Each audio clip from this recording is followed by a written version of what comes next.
All right, thank you so much for tuning in tonight to Dead Letter Emissions.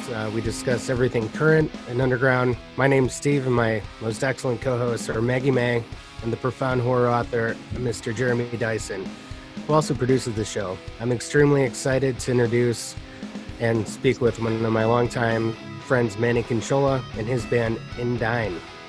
How you guys doing tonight? Good, thanks for having us. Goodbye. Oh, absolutely. So, yeah, just to get a little background and kind of how we're going to do this. Well, we decided on or you guys decided on a top 5 horror movies that we're going to talk about and kind of go round robin. And then, we'll do the interview, of course, and play your video, and then at the end kind of talk about your influences and what you guys are doing.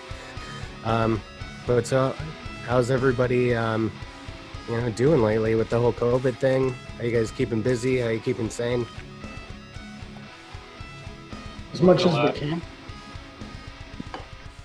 Yeah. Yeah. Well, real quick. I'm sorry. Who's everyone else? What is I? Yeah. How about you guys introduce yourselves really quick, man? We're all right. No, we're all right. All right, let's just go with introductions. Man. Yeah, introductions. Okay. I am Manny Conchola. This is my good friend, Mike Pantano. Is that right? And then on our little bottom here, this big guy with the big beard. He's our one and only vocalist. Good to meet everybody. Nice to meet you. Hey, thanks for having me. Yeah, I'm Constantine. I'm the vocalist of Indign and a bit of a horror fan and metal fan. And all right. I really like horror. I like horror. Horror? No. Horrors? Horrors? No. A little bit of both. Yeah. All right. How we doing this? So horrors first or horror? Let's do horror. All right. That sounds good. That sounds right. Depending on the genre, they kind of go. Maggie was really hoping for horrors together. She really was. Let's do horrors. She was like, horrors? Oh, this is going to be a great episode. You I didn't know, say it. You did. know. When Manny texted me, I thought it was a typo, but Yeah, we get into both. Well, we're lucky that our co-host is actually a horror author, so I thought maybe Jeremy, you could kick this off as far as the top 5, and maybe give your number 5 first, and why you chose it. Well, my top 5 are going to be they're all sort of no-brainers in my opinion, at least, but nothing like too culty or anything like that. And the 5th one is one that we talked about on the show already a couple weeks ago, which was American Psycho. Ooh, That's classic. forgot that one. Yeah, that's just it's literally my favorite book, and the movie is kind of had to be in my top 5. But yeah, so yeah. Sure. what did you think of the remake? The sequel, you mean? Was this supposed to be a? Well, Was that with Mila Kunis? That one? Yeah. they made a sequel, and it was I did know, not it's see pretty that. terrible. Yeah. But yeah, the Christian Bale movie is great. Christian Bale was awesome. He was really good in that. Absolutely. I hadn't even thought about that, actually. Yeah, me neither. There's too many. All right, Manny, what's your number 5? Number 5. Horror movies. You didn't write the list, did you? You didn't. Did I make a list? No. I don't know. I don't tell you the truth. I don't really watch horror movies anymore. I just stopped watching horror. Back in the day, though, like from back in the day. You came up with the top 5. Not horror movies. Dude, that was your idea. Oh, I thought you. No, I called you. I said, "Hey, your top 5." You said, "We'll do horror movies." And we will. We will. We could have done rom-coms. No, we're gonna do horror movies. You said it. So I think we should do it. So I think top 5 horror movie. I just resaw the first Friday the 13th.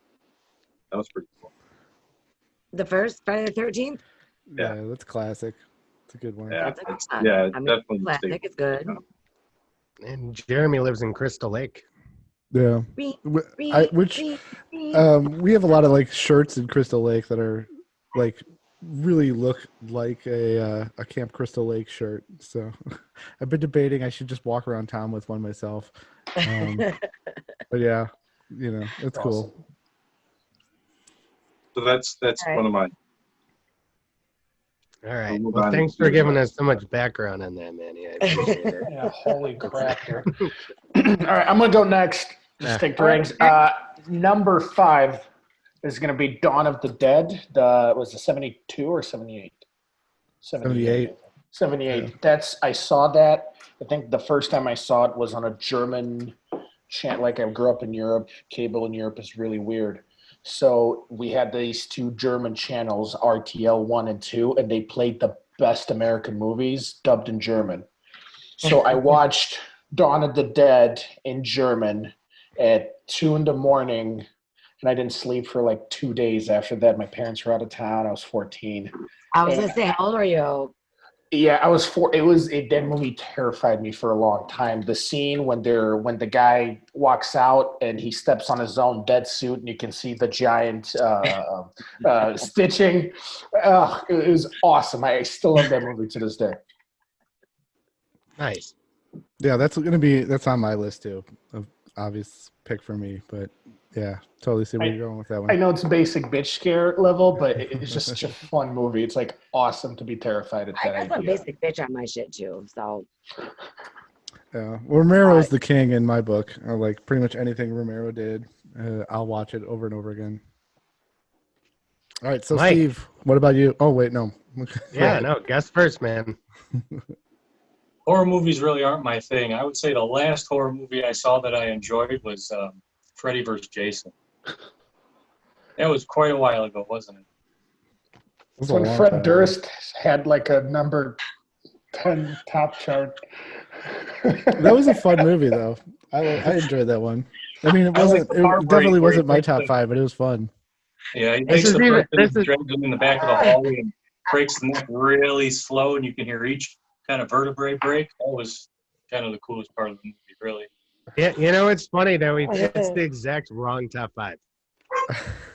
This is awesome. touche. All right, I Steven. I was surprised when you said we're going to do horror movies. I'm like, really? Why? Yeah, Well, I it's don't October. think this was my invention. Halloween. I still have the soundtrack to Freddy vs. Jason. Just putting that out there. Yeah. Slipknot had a song on it. I was really into them. Oh, Slipknot had a song. I still got the cassette tape of Bill and Ted's Excellent Adventure. That's awesome. That's worth it. That's That's a worth it. great track. All right, Steven. Yeah. Did you? Yeah, okay, What's so my yours? number What's your 5 is Zombie by Fulci. So if you like Italian horror, I think when that first scene with the zombie and they're in the cave and they're kind of crucify him was one of the first really graphic things that I saw, and it stuck with me. So I'm gonna go Zombie by Fulci. Yeah, could be. All Can't go right. wrong with that I one. think. Well, I'm gonna go. Actually, my number 5 is gonna be Texas Chainsaw Massacre, the original, because I mean, sure, it's an original and it's just kind of a classic. But I tried to watch it the first time, the original, when I was pregnant.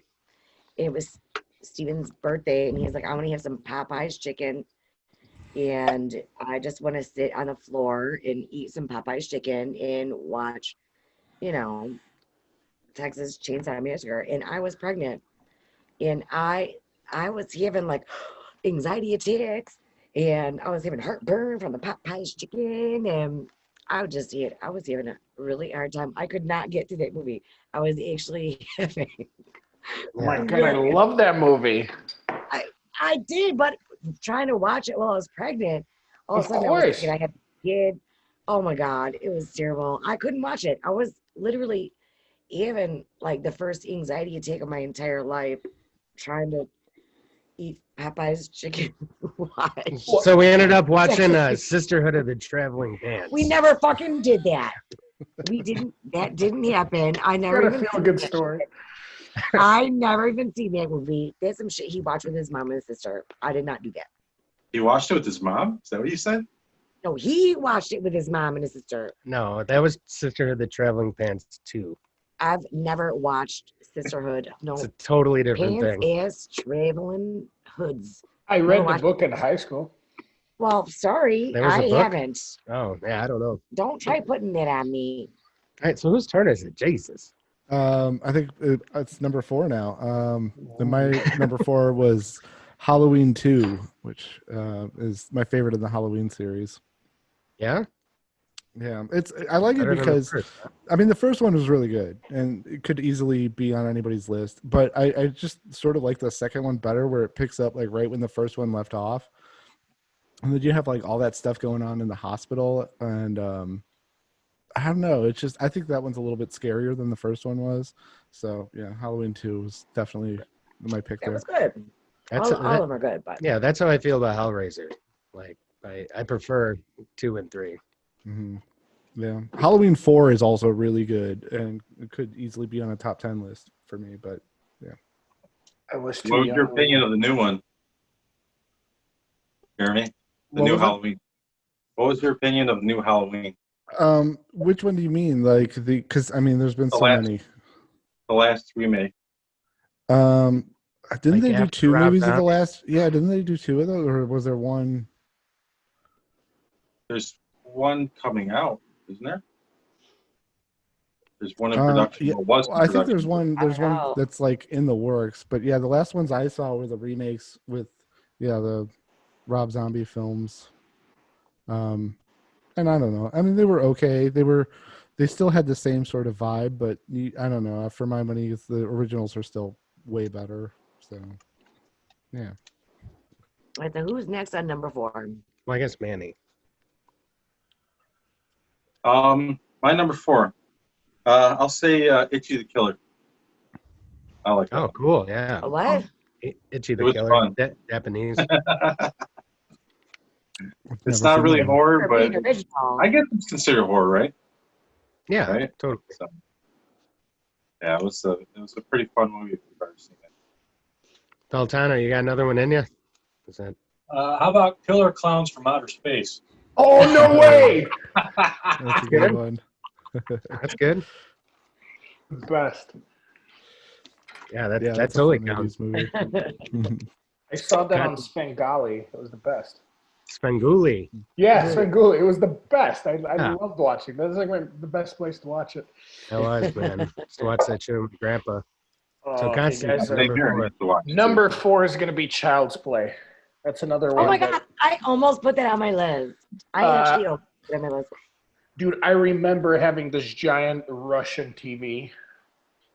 I probably gave you cancer, like with giant tubes that glue in the back. Like it would still glow after you turned it off. And we had a VHS player. And my dad brought Chucky home. And I wasn't supposed to watch it, but I watched it anyway. And again, I had a best friend. Like there's this dumb doll that they used to call Ciprian. It's like a dumb Romanian name, but it's similar to Chucky. And I couldn't keep that thing anymore. I was like, well, that's the end of that forever. It forced me to grow up pretty quick. I got rid of everything that looked like a doll. Yeah. So I think I'm the only one that hasn't went. I don't have a number 4. Yeah, you did. Maggie. No, Maggie didn't do hers. I have Oh, you a didn't? number 4. Oh, okay. Oh, I'm sorry. Fucking sexist shit. Bullshit. No Anyway, I'm gonna man. say, gonna push me aside, motherfucker. I'm gonna say Poltergeist. The first Poltergeist, this shit was creepy and scary, and everybody our age had fucking felt some poltergeist. If you want to do yourself a favor with Poltergeist, find the night where you can spend time with your significant other, get hammered, and Netflix Poltergeist 2. It is the biggest turd in the universe. It's so bad. Well, But why do I want to do a big turd on my own? oh my god! Because some of the cast is there. It's worse than like Jaws 3. Like it's really really bad. The deep or the I don't want to have that night. No, that shit's fun. Though. next one. That shit's fun. It's not a horror movie. Dude, the first Poltergeist though, that shit was It was good. the TV and they Well, was good. mostly We were the old young. lady. That old lady was creepy. And that little girl, and then she died, and it was, there was a thing. Having like Trump emotions right now, because Trump mentioned? yeah, I feel like I want to discuss things. I bet it's awkward and mechanical. All right, moving on. Stephen, you're number 4. Yeah, I guess I kind of cheated. I had a tie between Henry, Portrait of a Serial Killer, and Imprint by Kashi Miike, that Japanese film. And just that one part where David Carradine's in it, but like it's the like the geisha girls, but the madam, to punish them, would stick big gigantic pins underneath their fingernails Oh God. Yeah, and that under their sounds horrible. toenails, so they couldn't be the bruises couldn't be seen by the customers, but they would still be punished. Yeah, that sounds scary. I haven't seen it, but that sounds pretty fucking bad. Yeah, it's gross. I wish I could get into a little bit more of the foreign films as a foreigner myself. I don't even watch films in the languages that I speak. I'm like, ugh. Oh my God. And if I have to read, I get so aggravated. I just get mad if I have to read subtitles. Even if I have to read like Spider-Man, it's like, Metropolis. Make me read. I just want to see.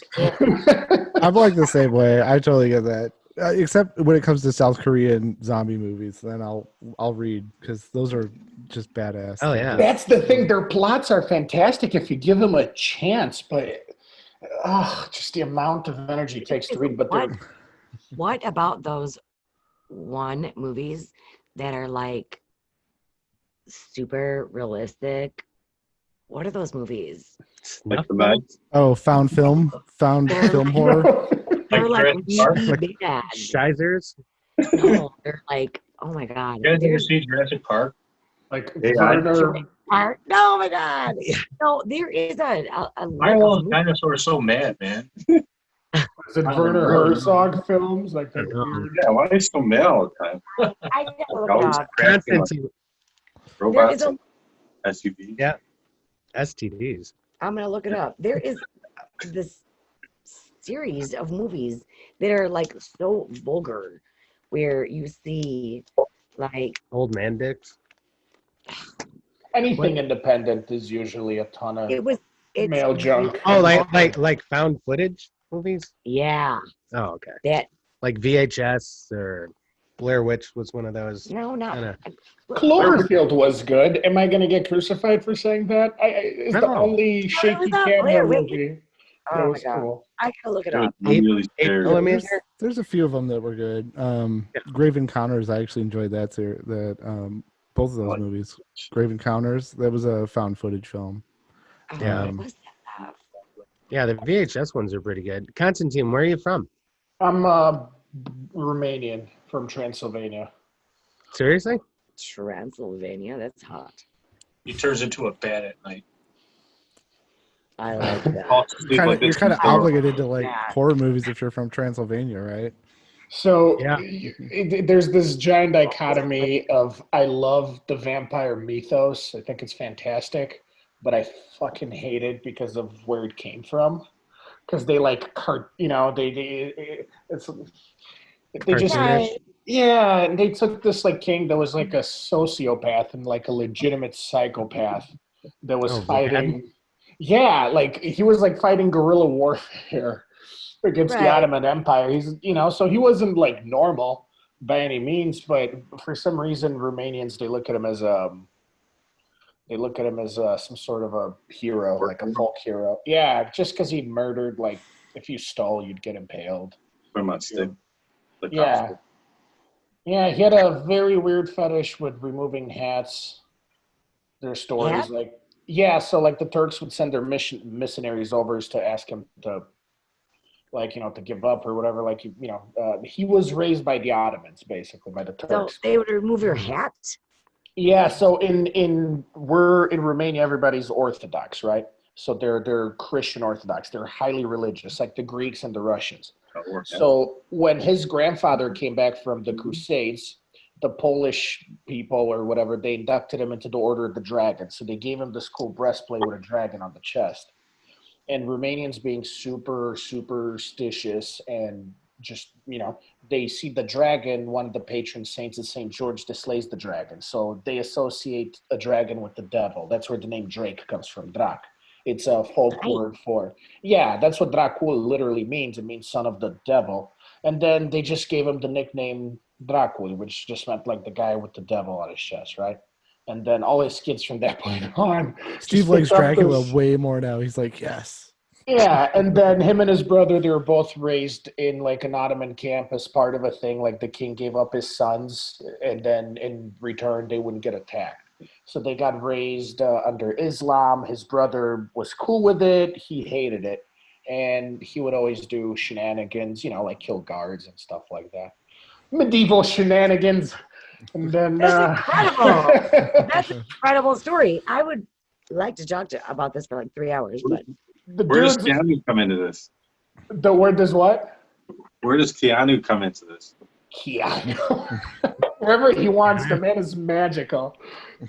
It's true. I would seriously like to have an entire like 5-hour conversation about this. It's super interesting. We can. I'm not very well Come back. informed, or Come back.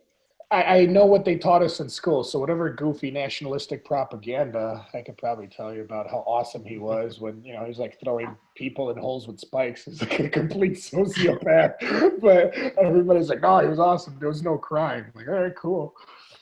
So, All right. So anytime. next time you're coming.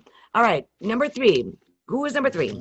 Oh, Jeremy's next, turn. Jeremy. Jeremy. You're yeah, so my number 3 is Evil Dead 2, which I love that not movie. you go there. Dead by Dawn. Stealing my. Who else had that one? No, it's okay. Sorry. I texted you Evil Dead earlier. It's just such a good movie. I love the sound production on that movie. It's like that's like on another level. It's the first movie I where I just listened to the noises that they did when they like the Evil Dead were just like attacking the house, and just the noises alone can creep you out. It's pretty awesome. Yeah, that's my number 3. Solid pick, All right. Manny. Manny, you're up. What's your number 3?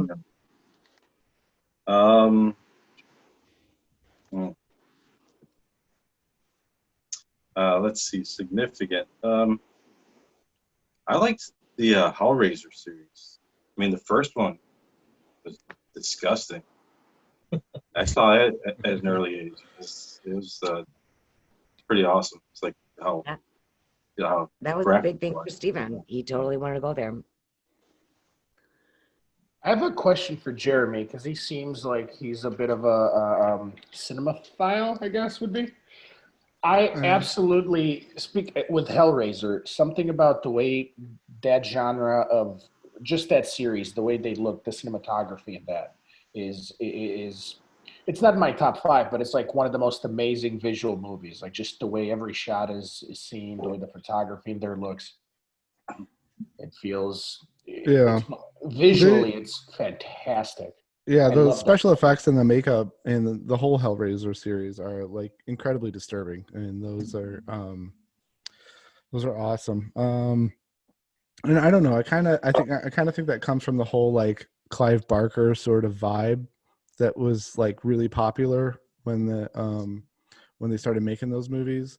Because that was like the same sort of I don't know, just like a lot of disturbing creatures from another realm, which was like his sort of thing.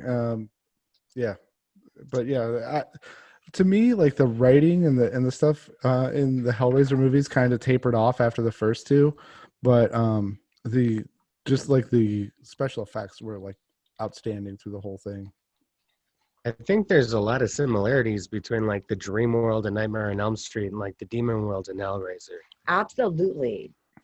Like, there's Do you guys feel like there's like a bit of like a what's his name, like Lovecraft kind of obsession in those movies? Do you feel like there's an inspiration pulled from kind of like that H.P. Lovecraft kind of, like fantastically dark creature creation, or is it just? I think Hellraiser has a bit of that cosmic horror, that Lovecraftian, type thing. Because they are just like the Cenobites are so off the wall, where they just kind of come out of this ether that, comes out of nowhere. I think that was most pronounced in what was that? Hellraiser, like I think it was called The Beginning, like where it starts out and they're like in a medieval place and that guy's doing this ceremony with the pentagram and then they end up in space. So yeah, I think I definitely think that was an influence for sure. The Cthulhu stuff. I love that. It's my favorite political meme, the Cthulhu 2020. Yeah. I actually saw there's a yard sign in Crystal Lake for Cthulhu 2020, if I'm not mistaken. Well, I'm pretty sure that you are onto something because I do think that Clive Barker was influenced by Lovecraft. I mean, a lot of writers are. He's really huge, and I don't. You'd be hard pressed to find any horror writer that's like Lovecraft. I never read him. That's what, so in the community, is he looked Yeah. upon kind of like? Yeah, he's really big. I mean, I'm not like that's not really my thing. I'm definitely more like the zombie genre, but as far as Lovecraft goes, definitely I would be surprised if Clive Barker wasn't influenced by him. And the whole Hellraiser series was developed from Clive Barker's short story called Hellbound Heart, I think. So, yeah, that's like there's definitely a line that led to that. It's awesome. The stories, I don't know. Sorry to keep derailing the conversation. Sorry. Not at all. Sure. Has anybody watched the Lovecraft Country thing? Has anybody started that on Netflix? A little bit. Wait, what? The show Did I just Where miss am out? I? on Yeah. Amazon. Wait, what is it called? Lovecraft Country on Netflix. And it's I about thought it was on HP. Amazon. Yeah, it's like it goes into like the Jim Crow timing of that area, and it's I only watched the first episode because I really didn't know what it was, and then once I realized what it was, I was like, holy shit, I have to stop and watch it with my husband. But if you get a chance, isn't it an original, a Netflix original? Yeah, no, it's Love- HBO. I mean, the idea of it is they take Jim Crow era feelings of isolation and parallel that with the cosmic horror genre. Yeah. So it's like good. so like when you read a Lovecraft book, like you feel completely isolated and like you're like it's otherworldly, Yeah. and they're relating that to like the Jim Crow black Yeah. experience, It's good. which is kind of genius. It's if you really, think really about it. good. It's awesome. No, I'm going to look you into it. Huh. Is it HBO or is it? It's HBO. Oh, is it? I thought it was. Yeah. I thought it was. No. So who had number 3 left? All right, we're going to number 3.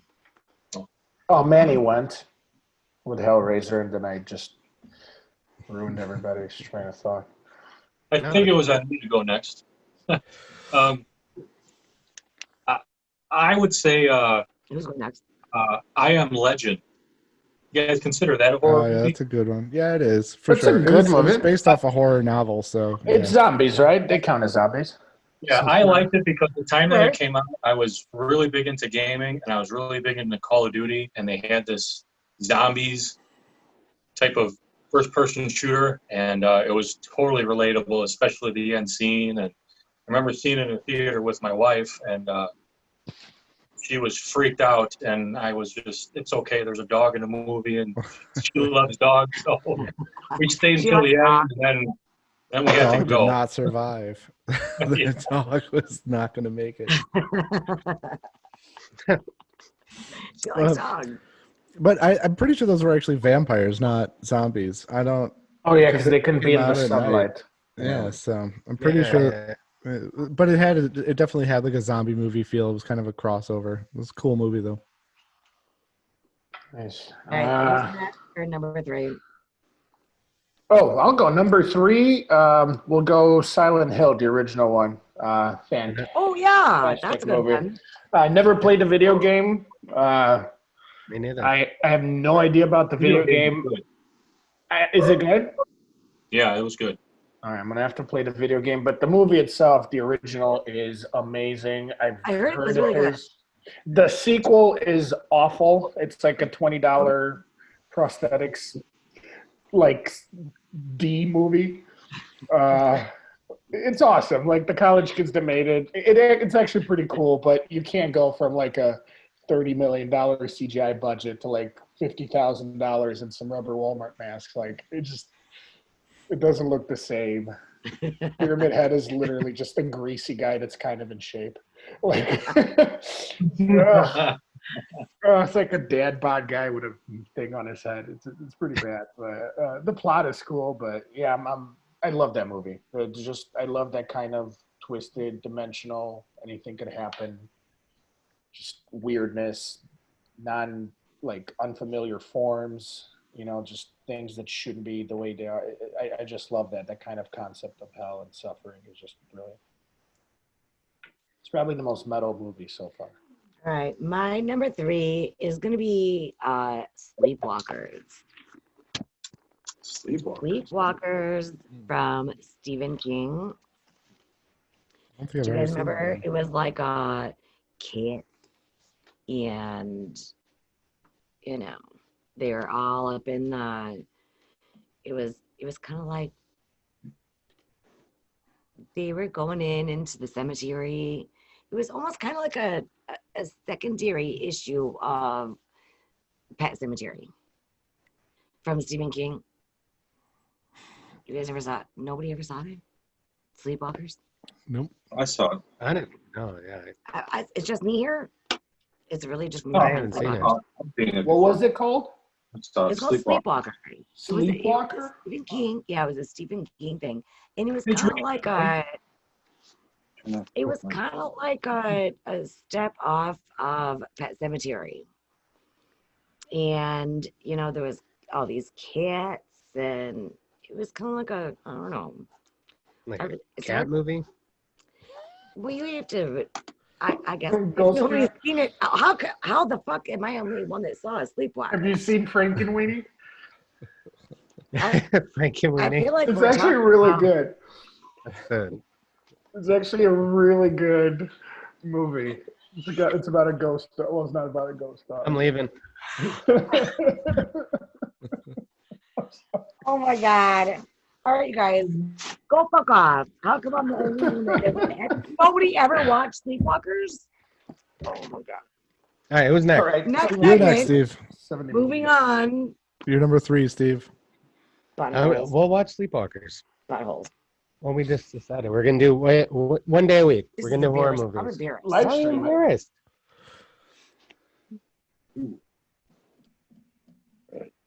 All right. I had trouble with this. I have another tie. It was between Pan's Labyrinth or the original Texas Chainsaw Massacre. Scary. Nice. Good one.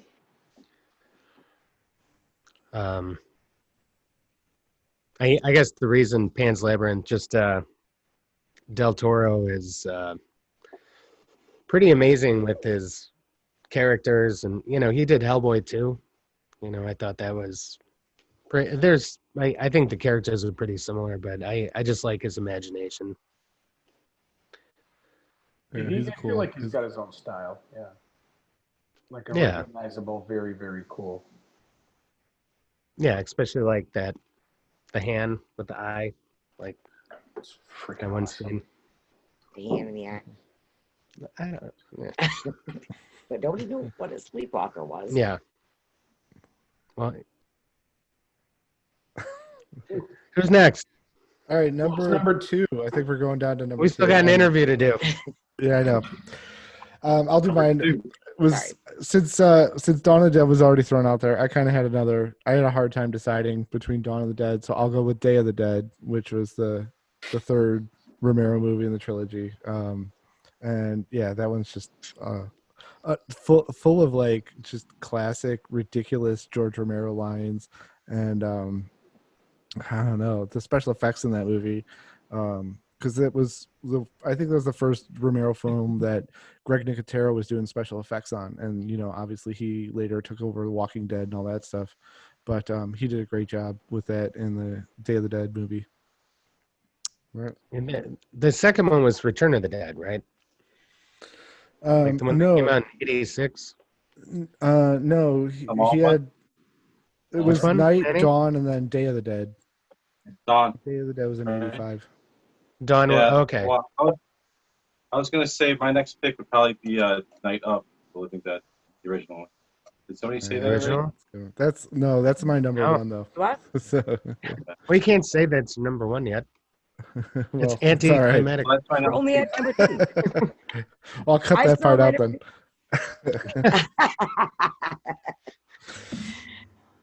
All right. Whose So turn you is can it? just Number say 2. it, and then I won't get a number two. I'll just go to Jeremy's number. You can pick the same one. It's your I own know, you personal, can. right? Straight Yeah. to the So top of the why chart. did you pick that one, Danny?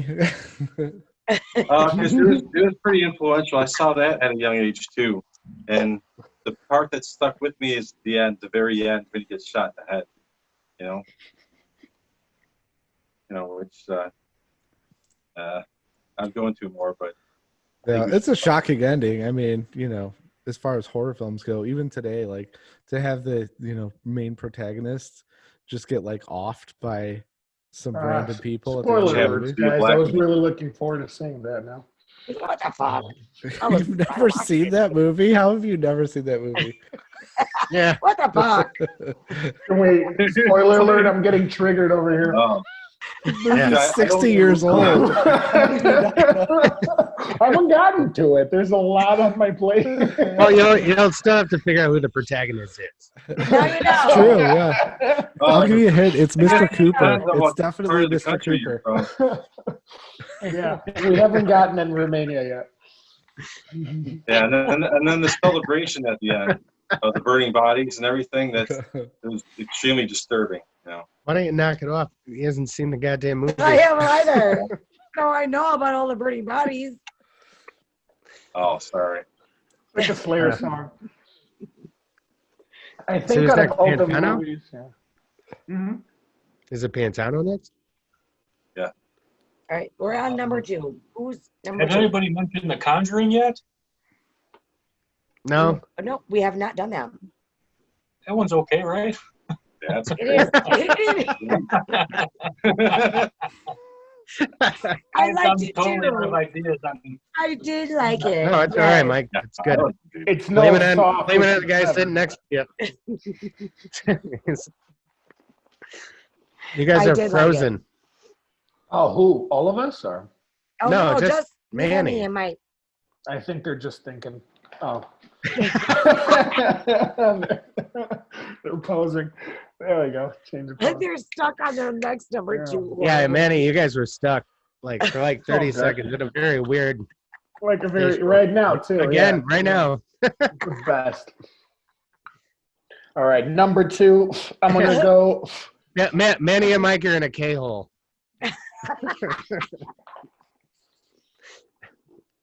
Out of here. Okay. Where'd you go? Do you pause your screen to go to the bathroom, you jerk? Oh, God, I'm so sorry. Okay, Got back. moving on. Moving on. Just put it on pause. Okay. Number okay. 2. My number 2, Cabin in the Woods, and I will fight anyone over it. That movie is awesome when it comes to twists. Not since Saw 1 have I saw such a twist. That's kind of why I feel it was a tie between that and the first Saw, just because of that. Like, there's no way they're doing what they're doing, and then just the whole movie you spend it being incredulous as to the premise. And then at the end, it's just brilliant. So I just thought it was like the dumbest, best movie I've seen in a long time. It was original. That's what I liked about it. It wasn't a remake. It wasn't a reimagining, no invention or anything. It was just an awesome little original movie. No, that was I a great agree. movie, man. Yeah, I bought Yeah. that right after I saw it. I was like, shit. I have the DVD. Yeah, is it the best? Yeah. So we done with number twos? I haven't done my number two. Oh, there we go. My number two is newer, and my number two is actually The Ritual. It was about a bunch of dudes that went for a hike, and then That was a great movie. The aliens It- one? it wa- no. It was a Netflix original. yeah, that was really good. Yeah, but it was very occulty. It's still on Netflix. Yeah, Yeah. it was really, really 6.3 on good. IMDb. It got 73% on Rotten Tomatoes. Well, I don't give no shit about Rotten Tomatoes or not, but that shit was Googled good. it. You know, Pee-wee's Big Adventure got like 30%. What? Yeah. Can I tell you something? That's one of the only cultural things I don't get. Period. Like we did not have that anywhere else outside of America. It was like the weirdest thing. If you've never seen it and you see it for the first time. What, Pee-wee? Yeah, that does not make sense to anybody else except for kids that grew up with them. Like it's horrifying seeing that for the first time and knowing that it's for kids. Oh, interesting. Yeah. I haven't thought about that. Yeah.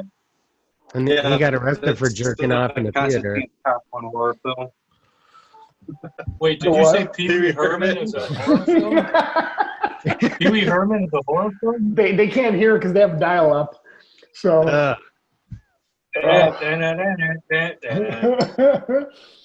It's like the Pee Wee Herman special on the ID channels yet to come. oh my god. Do you have any honorable mentions, movies that you just couldn't fit on there but are good? Oh, well, we did. Well, you did one, right? Yeah. I have like a We'll go million. to honorable mention right after. I think we'll just list them real quick and we'll get into the interview. Oh, I'm And- sorry. I keep delaying, man. I'm just gonna mute my. No, dude, you're cool. This is honestly like, you know, the last guest we had on, who we love, George, that hosts the Metalheads podcast. Jeremy had the the daunting task of taking like 4.5 hours and making it less than 2 hours long. So I'm not saying we're doing that by any means, but No, 4 hours yeah. tonight, not happening. A lot of edits. You guys seem very nice, but I'm not sitting here for 4 hours. Just sorry. Yeah. I still haven't showered. I don't have pants on. Man. All right, so Steve, do your number two. You didn't do yours. yeah, my number two is, I think the last movie that really blew my mind. Like, I've always been a huge Nicolas Cage fan, and he's been hot and cold. You know, he's definitely done 30 or 40 movies that nobody cared about, but when he does it right, Mandy. And I watched it with my son, and at the end of it, he said, "Dad, is this what an acid trip is like?" And I was like, I Yes. don't know. yeah. Yes. No, I'm yeah, but yeah, no, that movie is just it kind of diverges into like the occult, not occult, but cult landscape, where people kind of get, and then like the 60s cult with like the drug references and taking someone that's completely normal that he's in love with, and just him being without control of what's happening to her, and then just seeking revenge like a badass. So it's kind of like Kenneth Anger film meets The Punisher, like, if that makes any sense. But What's the name of the movie again? Mandy. Mandy. Okay.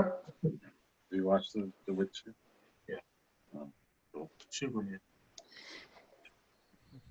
All right, who hasn't done their number two yet? That was your last. So number one for me. Oh yeah. Superman 2. Also, Night of the Living Dead, Titanic. and that was kind of a no-brainer for me. I mean, when you get to like classic zombie movies, that's just Like, I mean, you can't beat the original Night of the Living Dead. And there's just so many like I literally steal lines from that and put it into books because there's just so many great lines in that movie. I think I've probably got the entire thing memorized from like beginning to end. But yeah, so had to pick Really? it. Yeah, probably. Captain America. Captain America. My turn. Yeah. I I do. have to say, I'm sorry. Yeah, it's you. Okay, I would have to say, I'd hate to mention something non-Kubrick, so I'd have to say, probably Shining. Oh, Shining That's a is a good great one. movie. That's a my favorite solid Stephen pick. King for sure. yeah, that's Like all the placement of the props and the lines, like the teddy bear. Oh yeah. And There's Johnny. the confusing layout was great. The blood rushing from the elevator. The the two girls and the woman that in the bathtub. That Oh yeah, scene. that's gross. I don't want to say too much because I know Connie hasn't seen it yet. The blood Do you, scene? Manny, Spoiler alert, please. hey Manny, do you think it has anything to do? Because I just rewatched it again. I'm like, was this a statement on like domestic abuse on some level? Like where the guy Yeah, just flips out? it was. Well, it seems like it was child abuse was kind of written in there, like the part where he strangles his neck. Right before Yeah. that, he's talking to him in bed. So yeah, I think they just left it out because it was too much. But yeah, I think he probably tried strangling his son. Yeah. And then she asked Yeah, him, "Did that he do this?" She thought he did it. And everyone assumed it was a ghost. But you look at it, it's probably him. And there's a lot of things in that movie that are just like pretty hidden. yeah, it's a totally different angle to look at that movie. Like because I thought about that last time I watched it and I'm like, yo, this makes it way more fucking creepy. Like because it's just like a dude off the rails, like it's not the house, it's his own psychosis. Just Well, the person that was in the house, his family, he killed his family before him. So I think it was the hotel. They had a history of like murdering. Isn't it supposed to be cabin fever though, or am I just too simple-minded? That was the second part of it. I don't know. I mean, there is a supernatural part of it also. I mean, the people have the ability of the Shining, which is an ability in the movie. right. Communicate True. and read minds and stuff. So Yeah. it did sort of have a supernatural, sense in the movie. So it's a little more than just, I think, the hotel. Well, I mean, like just stir crazy cabin fever. I think it was the hotel and also the supernatural sense of Shining they all had, that his son had, and the groundskeeper. The old guy, yeah. Yeah. So Yeah, that was a great movie. no, it's a great movie. The only part I missed though were and I'm gonna have to watch it again now because like who were the returning people? Like were they all writers or were they all like artistic people that got wanted to go somewhere isolated to get creative? Like maybe that was The Shining. I don't know. I'll have to go back to it. And I haven't seen the sequel, Doctor. Somebody help me out here. The one that came out with Dr. Ethan No McGregor. or something. No, is that it? Dr. Sleep. Dr. Sleep. That's it. Yeah. Doctor Sleep. Back Yeah. to sleep. Yeah. I think I saw that one, and I think it was all right, but definitely not the same level as the first movie. I went when I took a vacation to Colorado a couple of years ago, and I actually went to the Stanley Hotel, which you could still do. That's the hotel that was featured in The Shining, and it's actually it's really cool to go. It's like a tourist spot now, and just go. They sell a bunch of like weird Shining stuff there. Yeah. I Like bet. Elvis's house. Just a gimmick now. Well, I wonder though if it's the Shining is the cycle of abuse. Like I don't know. Maybe I'm trying to see something that's not there, but Yeah, I don't I think. need to kind of analyze that movie. Honestly, I don't think Stephen King has that kind of depth, dude. Really? Yeah. I mean, I think that story might be a lot about like frustration of dealing with trying to be a writer and isolate yourself from your family. I think that might have a lot to do with it on some level. But honestly, like I just I've read enough Stephen King books when I was younger to know that depth generally just isn't there. Like, well, you would know. You're a writer, man. Trust And me. you guys all know that, right? He is a horror author that I think you're working on what, your fifth book now? yeah, fifth zombie book. Yeah. It's fun stuff. So yeah, I'm Pretty guessing lucky. you can relate to that movie on a very different level. Yeah, Didn't I don't didn't know. didn't the book come out at the same time as the movie? Um, I think no, so. it was. I think it was a little. It was a little bit before. And he, I mean, he started from like nothing. He was very broke, um, and that movie kind of blew him up. So when he was writing it, I think there was a lot of frustration over his writing career that was happening. Interesting. How did he get hooked up with Kubrick? Well, that's all Hollywood, you know. Wasn't that like one of Kubrick's earlier things too? So it wasn't like he was the same, or was he already?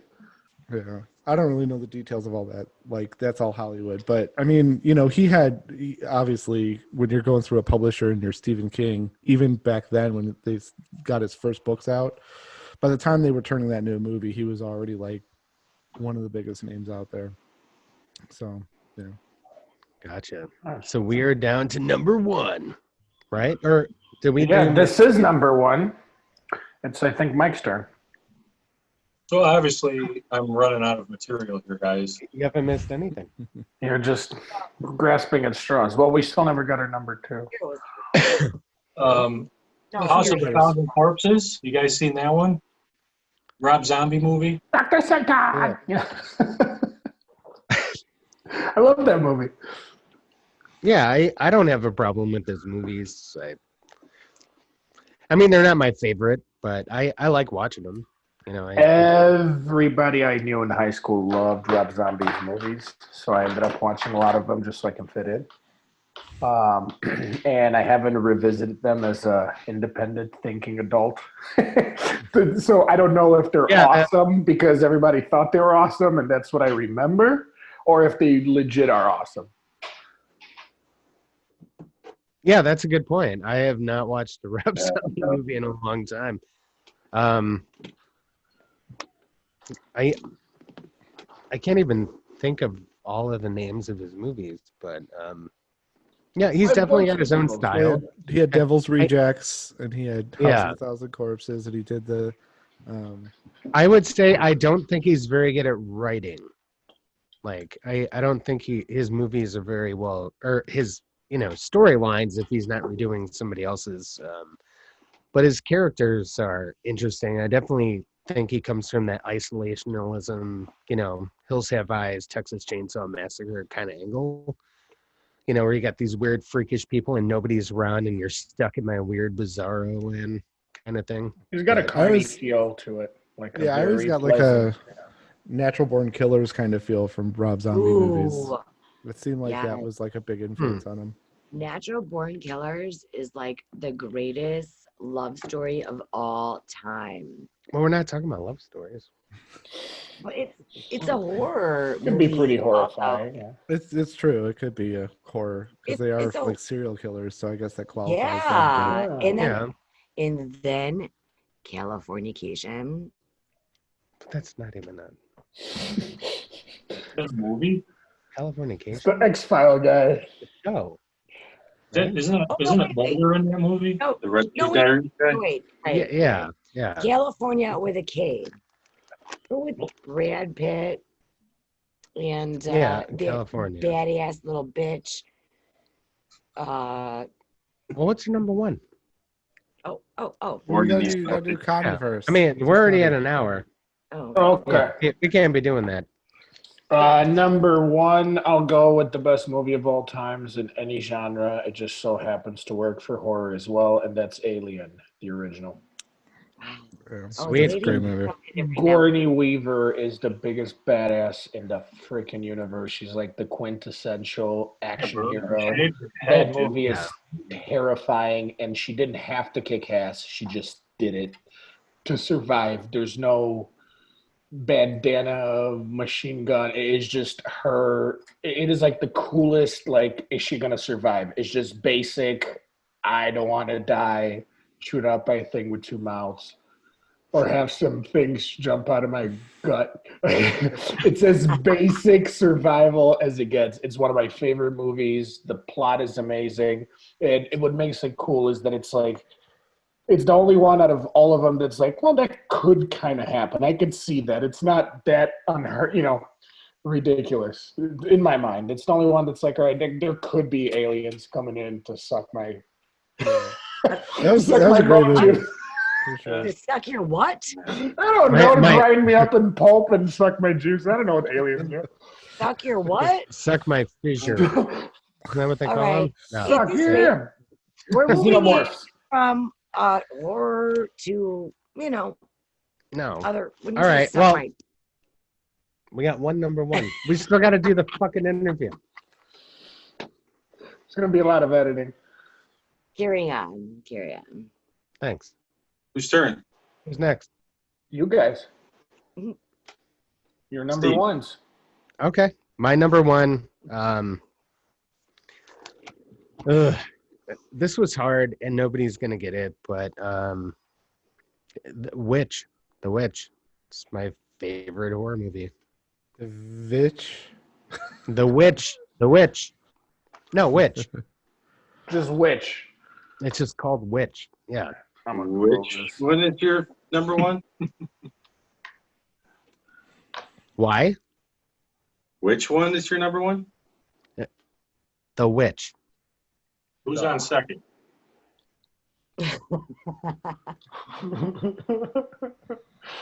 Really, Abbott and Costello. Yeah, it's a lot to take in. The first time I watched it with Maggie and her friend, they were just making fun of me while I was like, 2015. yeah. Yeah, I've never seen that movie. Wow. Is there a it's lot got of boobs in this great movie, Steve? reviews. What's the deal? At the very end, there's a gratuitous boob scene. Okay, that's it. That's why Steve's. Yeah. Well, the picture is a silhouette of a naked broad walking around like the woods. It's like a naked woman in the woods. That's the silhouette. That's the cover of the movie. The whole thing. The poster, yeah. Those must Dude, have it's got had- great reviews, and it's a short movie. It's only an hour and a half. I'll Yeah. have to check that one out. No, it's Listen, if you watch it, Constantine, you ever want to talk about it, like I would love to have somebody that wants to talk about that movie in length. So You know what? I'm gonna watch it tonight on my way to bed. I'm watching. Okay. It's on Hulu. it'll put you to sleep. you might have to watch it a couple times. It's fine. Careful up those stairs, man. You Yeah, might you as wanna well. walk in while you're walking to bed, man. You'll I don't- probably fall asleep.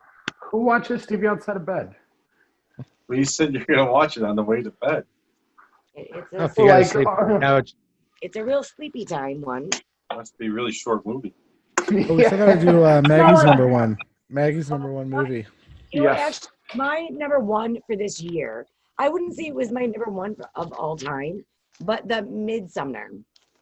I don't know if you guys have seen that, but Midsummer. it's Midsummer. It's like Midsommer. And that movie was super creepy. Remember? It was like about a group of kids that decided to go to, I think, Sweden. And they had decided to do this pagan, I don't know, it just like a Well, as soon as they got there, they decided to take copious amounts of acid, and This is when like it's daytime for On the bus? Were they on the bus? No, it was like American, a bunch of Americans that had this Swedish friend who was like, let's go over to, Sweden, and we're gonna do this like a Here, I can help you out. I pulled it up. It says, could somebody it says a couple traveled to Sweden to visit their friend's rural hometown for its Yes. fabled Midsummer Festival. thank you. But what begins as an idyllic retreat quickly devolves into into an increasingly violent and bizarre competition at the hands of a pagan cult. Thank you. That's And exactly what it's happens. $3.99 on dark. YouTube. You can watch it right now. It actually has good ratings too. It's dark, it's freaky, it's intense. And Manny, I think there's a couple tits. Like at least a side boob. There's some tits. Sometimes side ones are better than the front ones, right? Oh, you're in a tit minimum Yeah. per movie? Otherwise, you're not going to watch Yeah. the tit quota the movie has to have? Especially if they're real hairy. There is some tits. I mean, there's some side boobs and shit, but I mean that's not the scariest part of it. You know what? Moving on. Well, So, anybody have any honorable mentions that they want to throw out there? Oh yeah. Aliens. Is that the second one? The best, The yeah. second. That's my second favorite movie of all time. Is Sorry, go ahead. Blue Velvet considered horror? I don't What's know. that? Blue Velvet? Oh, Blue Velvet. Yeah, I think so. Just get Mickey Rourke's in it. His face qualifies as horror. It's kind of like mid-plastic surgery, so I would say yeah. But that's David Lynch, right? So, Yeah. Yeah. Yep. Yeah, I definitely had some horror comedies on there, like Shaun of the Dead, Zombieland. I mean, they would. That's a be great ones movie. that are definitely up there. But I mean, if I'm picking a top 5, like just specific horror movies, I don't know. It's kind of hard for me to fit a horror comedy in there. But yeah, man, there was so many that I thought of that could be on the list, and you guys covered most of them, I think. But also like Silence of the Lambs is a great movie. Also, always. Yeah, nobody brought that up. Are you watching that movie Walking to Bed? I don't think that's a horror movie, though. That's more of thriller, right? Silence of the No, Lambs. Like, that's Silence just of the a Lambs. brilliant thriller. Suspenseful, like kind of work. It's kind of scary. I would say Hannibal is definitely a horror movie. Absolutely. Yeah, I mean, when you look at the series as a whole, it's definitely horror. But yeah, Oh, for Silence of sure, the Lambs is yeah. kind of in that borderline. I mean, the other ones, The Thing was such a great movie. Jeremy, we talked about this before. Silence of the Lambs, that was based off that book, The Collector, right? No, I think you were telling me something else was based off The Collector. I think we were talking about Mindhunter, and you said that was based off The Collector. But I'm not familiar with The Collector, so I'm sure I'm just talking shit. I don't really know. But What about Phantasm? Nobody even said Phantasm. Oh, fuck yeah, dude. The fucking sphere. You know what? I had originally Mama on the list. Have you seen it? It's not. Is it Del Toro? I don't think. Eddie Murphy? No, Mama, the horror movie. It was like from a few years ago. Oh, is that the one where the It's got the guy from. Yeah, it's got the guy from Game of Thrones. Okay. It's got Lannister. Oh, in yes, there. yes. Yeah. He plays his own twin, which is kind of corny. Yep, we did that. He plays his own twin brother. That's we did that. really, really deep acting there, but it's awesome. It's a great movie. I don't know who directed. I always forget who directed it, but The Thing is pretty cool. That ghost itself, the way it looks, is just uncomfortable and twisted. It's fun. Jeremy, you got some? Well, I was going to ask you because I was kind of surprised that it wasn't on your list. I know you were used to talk about a lot The Omen. Didn't you watch that one like a lot back in the day? I did. Yeah. I did. Dude, it was hard. I mean, Manny came up with this idea of a list. Why is the screen switching all over the place? Manny. It's Manny. They're adjusting their phone. Oh, All right. okay, cool. Yeah, it's kind of dropping in and out, so we have Okay. to adjust. Are you guys just watching that phone? Like it's a phone? Are you two adults in the room staring at a phone? You guys are awesome. I love you. You're like a bunch of Russian teenagers on Friday night. We hang out, watch the film. Hey, man, I appreciate you doing it. I really do. Trust Gotta me. have that guy on, dude. Thank you for having us. I like to talk shit and I like to bust balls. I'm sorry I'm moving around. I'm trying to get the lighting well. And I'm fine. And my wife's trying to pay bills, so I got kicked out of my own house. I didn't get kicked out. I leave because it's, I'm trying to find a better lit place in my house. But No, that's good. It's the beard. It's too dark. it is. It's sucking everything. It keeps destroying your contrast. Dude, it's awful. Absorbing There's no all white the- No, it's my beard. There's like no white balance with this, and the masks are making it. I'm about to shave it, but I need Don't something shave to it, comb. bro. Do That's- not shave it. I need something to comb on my head. So Just like, put your fucking hair back on. Just put your hair back on. so whatever. All right, so Couldn't do- how did you guys meet when you started the band? How did you guys get together? I think Mike is the best to answer that one. Manny and the previous drummer were playing in a band called Dark Abyss. And it was kind of just a fun act. And, they'd play some shows here and there, and it was nothing serious. And by that time, everybody kind of had jobs or careers. And then I came in and I started playing with the drummer through just a friend of a friend. And then I was introduced to Manny, and this was about 20 years ago. Manny got back in the band and recruited Sean, who was playing in the band, Burner. And we asked the singer, Nick, to start playing with us. And Nick Hammer. Unfortunately, he couldn't continue on. So we ended up playing a show right after that. We asked Manny reached out to Constantine and asked him to fill in for us, and Connie totally obliged and said no problem. And with no vocals, he played his first show with us. Do you remember that? We have the footage. I was a lot trimmer. I had more hair. And then after that, we went to the studio, and this was in maybe 2010 or 2011. We went to the studio, and Connie had a book of frustration that he wanted to get out, and he filled in. And the first couple of songs he did were really, really good.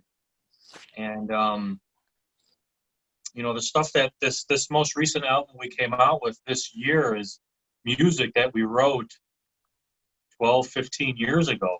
So we finally got to put it out, and we've had a pretty good following, and it felt good to get it out. But some of the current stuff that we're working on is, I think it's a lot more melodic. It's a lot more technical, and So can we talk about like the Autumn Storm?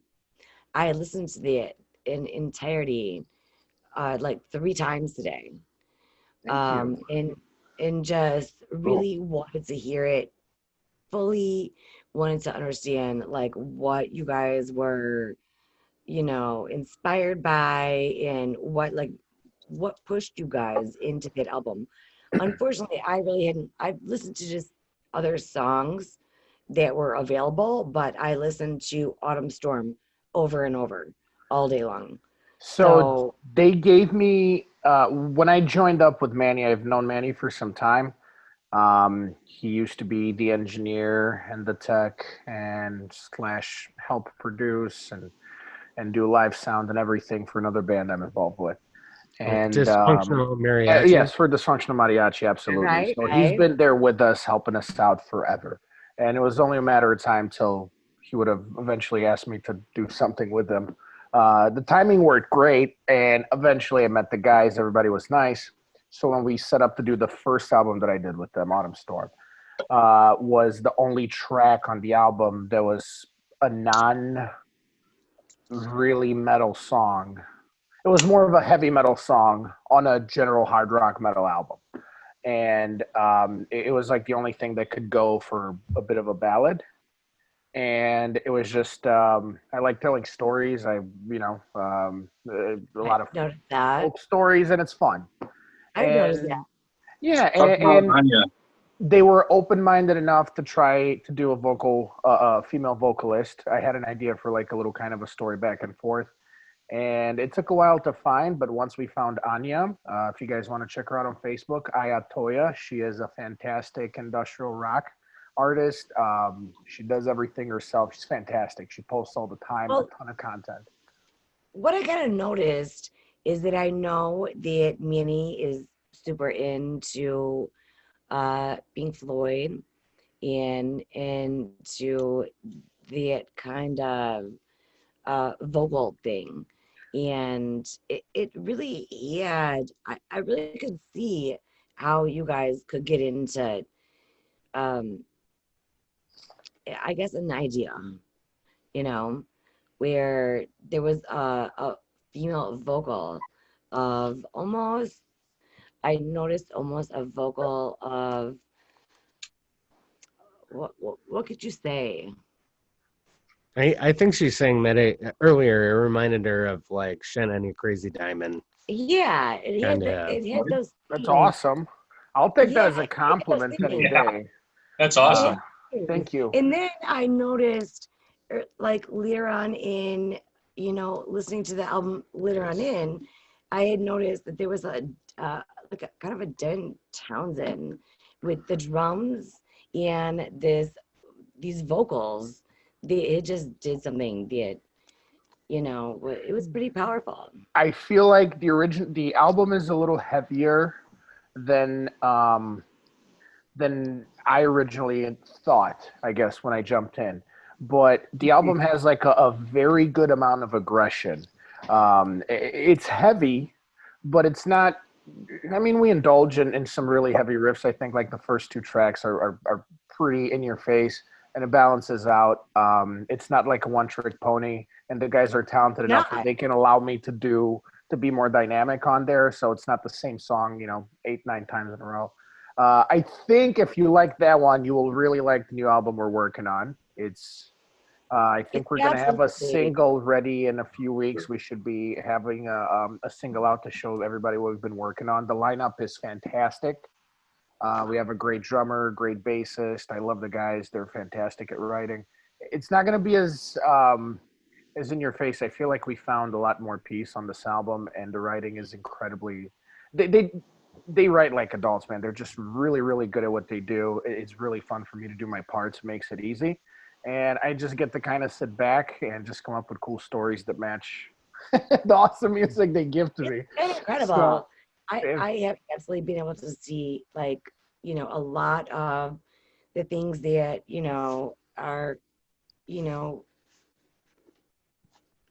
I guess I would just say I could see where you are all. Well, so how would you describe your music to somebody that's never heard it? Like a combination of bands. Well, I mean, however, Well, the, yeah, the could be, album structure. could be. The album structure is, I guess it starts out death metal. Would you say?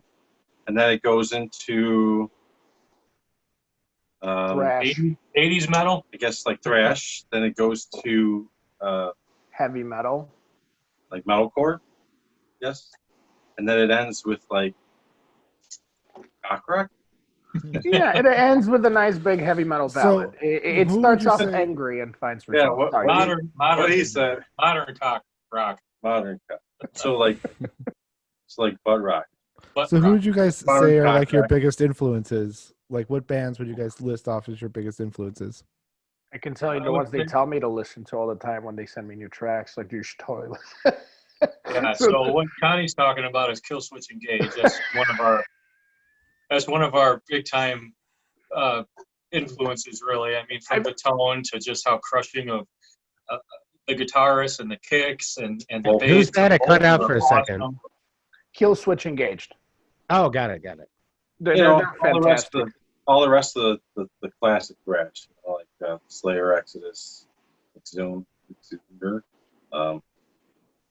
Slayer, Pantera.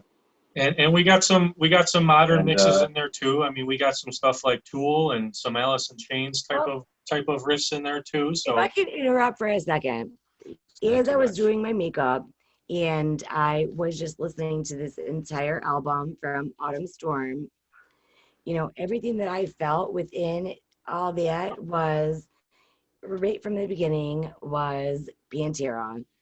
And then it went right into, Pink Floyd and into Devin Townsend, Opeth, the drums of, Perfect Circle. It felt really like you guys had done something very, very open, and it was really open, but I could see that you guys had all these different, you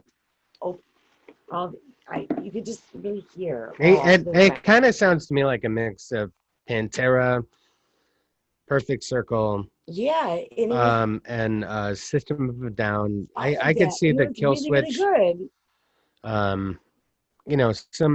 Some thrash. Manny's like the riff meister when it comes to. I could hear Perfect Circle and all of that in there, and The beauty of that first album and the challenge to write was so I'm not sure what they went through writing it because I showed up and they already had everything done. So I showed up to a fully written album. I just had to add vocals, write my parts and do it. So it was easy on my end. But it was already like the album was a wall of sound that had enough kind of emotion to it, just needed some words. So they made it a point to where the way the songs were written, they kind of spoke for themselves. So it wasn't like trying to come up with ideas or what's going to sound metal. What we're currently doing is a little more different because I'm actually involved in the writing process. So it's more of I'm writing with them as opposed to just adding a layer to something that was written. But either way, man, I'm incredibly proud of that first one, and I'm just really glad to work with them. They're super fun. They give all of you that. they give you enough. They give you enough time to make you, or they give you enough, like you said, variation or variety to kind of allow you to not be stuck in such a specific bubble. Like we have to be thrash or we have to be, hardcore or death metal. It's a pleasant medium where it could get heavy if it needs to, and kind of be able to jam back, but still have aggression. It's still a metal. It's still metal. Just a little smoother. That's all. yeah, I mean, as long as this music takes to write, the music, the process now is kind of like we'll come up with guitar riffs or drum beats or bass beats, and Connie wants us to do that. He wants to have the music, but he doesn't just want guitar riffs. He just doesn't want bass riffs. He wants everything sent to him because it's an influence of the direction that he wants to take it. And we've had conversations multiple times on how all of us in the band is 50%, and Connie's sound is the other 50%. So That's not where you want it. He has a huge, Not financially. Yeah. I just thought I had that. so he's a huge influence on the direction that we want to go. And so far it's been fantastic. He's been super proactive on sending us some new tracks. I mean, whether it's through email or even a recording that he does on his phone that he's excited about. A couple weeks ago, we got something from him, and Manny and I were downstairs in my studio, and we were playing. And Connie was super excited about something that he had, and okay, send it to us. And right away, it was epic. It sounded awesome. So it was great. Fantastic. Yeah, it was great. Great so far. Like I said, Circle. Well, I mean, it's pretty incredible that everybody gets their own little bit. That you can do your own thing. All right, Jeremy. Next question. Well, so we had this song "Hostile Content" that you guys sent us. What was that a recent recording, or was that something that was older? That's off the album. Yeah, That's off our first album. That song was probably done in like 2005. Okay, so it's not like one of the newer ones that you're writing now. No, we haven't had a chance to release any singles off the new album. We have two that are pretty close to being released. We did. The timeline was we had about 5 songs written in 2011. 6 songs, right? 6 songs. I think it was 6 final songs. Yeah. And then over the years, we've been in and out of the studio because I worked at Red Door Studio, in 2003. I worked engineering at Fox River Grove. Throughout the years since we started in 2011 tracking drums, the drummer at the time, Rich Tanner, was going to Afghanistan to work as a private contractor. So, we didn't know if we were going to see him again, so we decided to just start tracking then. He tracked a lot of his drums, and ever since then we're working. We're doing all of our own different bands, and, life and buying houses, dogs, wives. Buying them. Buying your wives. Building dog houses. Buying dogs and wives. And grills. It's awesome, man. It's a fun process. There's nothing better for anyone out there that is an artist. It's like just to show up. They already had everything pretty much done and laid out. So I just showed up, sprinkled some leaves on top of it, and said it's done. And then I take all the credit at the end of the day. Yeah, we finally finished everything in 2019. Yeah. So we released the 2 singles. First was Hostile Content. Content. Why does everybody say it so weird?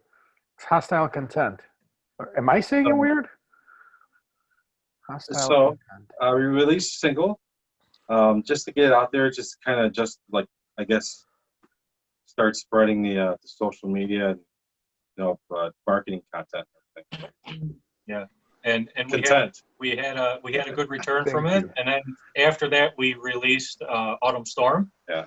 And once we released Autumn Storm, who had the female vocalist, Anya, we had a pretty good following because it was more of a mainstream relatable type of chorusy type of song. So I think that a lot of people in the metal genre saw the diversity of those 2 songs, and that's what intrigued them to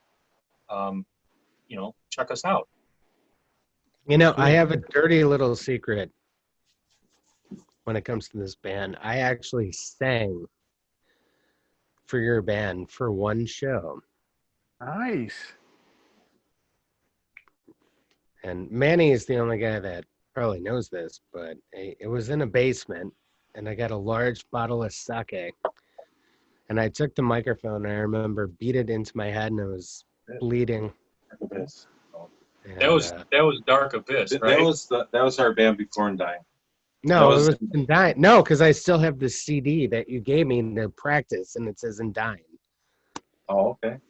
CD they gave me. Yeah. It's awesome. So Mike was playing guitar in the basement? No. Well, no, and Flick played. So that was the Dark Abyss, I thought. No. Was there a black? No, light? I still have the practice CD you gave me. How big was this bottle of sake, Steve? Large. Rather. We're never gonna get to the bottom of this then. Sorry, guys. What are your three favorite? What are your go around real quick? What are your favorite albums right now that you're listening to? Hey, are we gonna save this for the top five or just go? I mean, do they have a top five, or do we Yeah, just want no, to they ask? have So- well, they have their top five favorite albums that we're gonna do after the interview. Let's not do it because it's running too late. Yeah, you Okay, guys have got said it. it too, man. Well, let's just go with like what are your favorite albums that you're listening to right now? What are you liking? I'm gonna say Killswitch Engage Atonement. That album kicks fucking ass. No, What do you kidding. like about it? I like how melodic it is, and I like the old singer is back on it, and they do a collaboration. Howard. Howard, yeah, I like Oh, the Howard's back. collaboration with Howard. Just, Jesse's just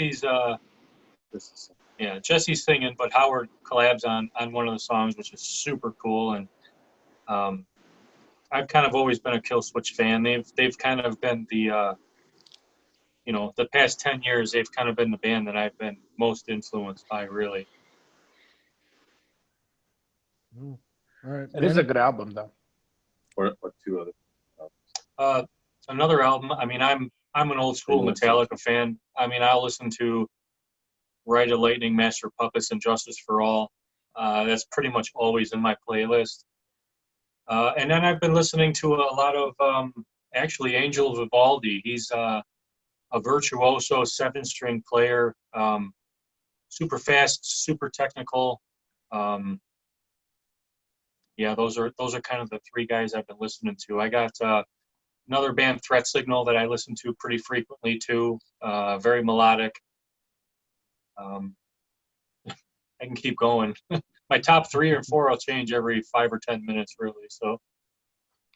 Cool. Yeah, what do you think about the new Napalm Death album?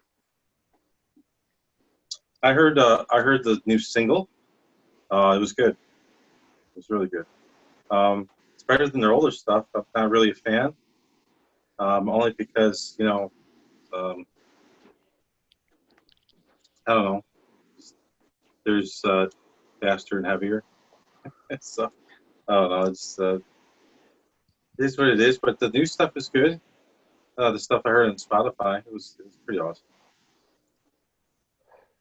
I've revisited an old Opeth album, Ghost Reveries. I've been listening to that a lot. And I've been kind of falling back into a lot of old rock and roll. Just some Deep Purple. Just been listening to a ton of Deep Purple. I can't stop. I love the way they structure stuff. It is fantastic. But as far as metal, yeah, it's been Opeth. I started listening to the album Mike was talking about, to Killswitch Engaged, and it's good. It's a lot more melodic than I expected, but it's really good. It's chunky still. It's real riffy. Oh, that's good, man. Opeth is definitely one of our favorite bands. Do that. Don't you feel they're underrated? Well, yeah, they're criminally underrated. Maggie and I went to like the best concert lineup ever. It was really fucking- difficult actually to stay after we went to. Oh my God, it was so hard. What was We went to Gojira? Gojira, Ooh, and that's another good band. And then the second band was it was Devin Townsend, which was really ridiculous that they would even do Devin Townsend after that. And then by the time Opeth played, it was just like, we have to like leave. it's too much Like, awesome. It was just too much. After that, it was like you can't even stay. Like how when do you when stay? Opeth is like the most like shit, like we have to get to our car and like get to our parking space so we're not like stuck.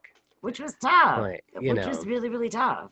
that was I mean, ridiculous. when you start with Gojira, which was Awesome. fucking badass, Awesome. badass, it was just something that you were like, oh my God, Gojira was just so fucking badass.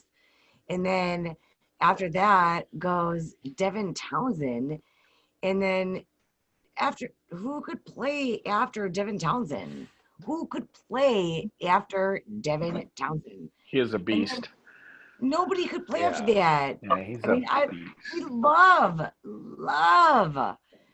Opath. But after that was like, let's just go to our car.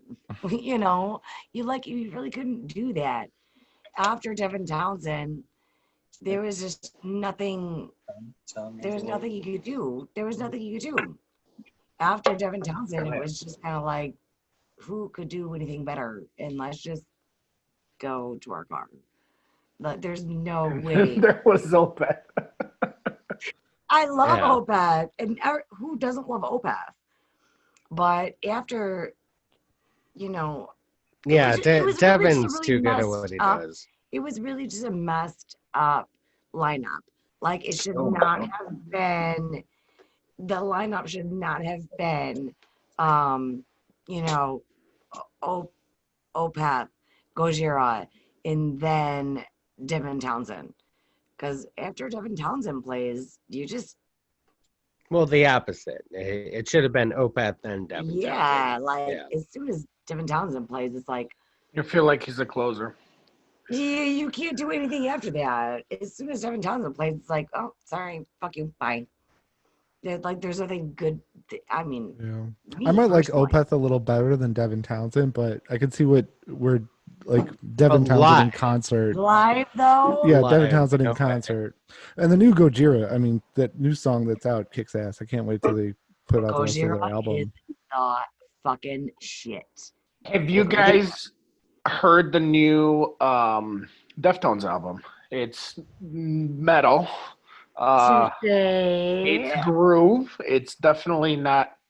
It's more niche, but it feels like they recaptured that '90s like real good tone. I think the same guy that mastered White Pony did this one, or the same guy that produced White Pony produced this one. So they went back to the roots. Anyone get a chance to listen to it? Can we clip it right now? Do we have the ability to clip that? Well, I mean, we can No, do we that. don't. Sure. Yeah. Sorry. But I would say one thing about Stephen Carpenter Please as a no. guitar player, like now he's doing the fluence pickups. He's always been an innovator of, tone in relation to depth. And, I don't think a lot of things would be happening right now as far as like gent and, a lot of the things that he's masterminded, without what he does. And What?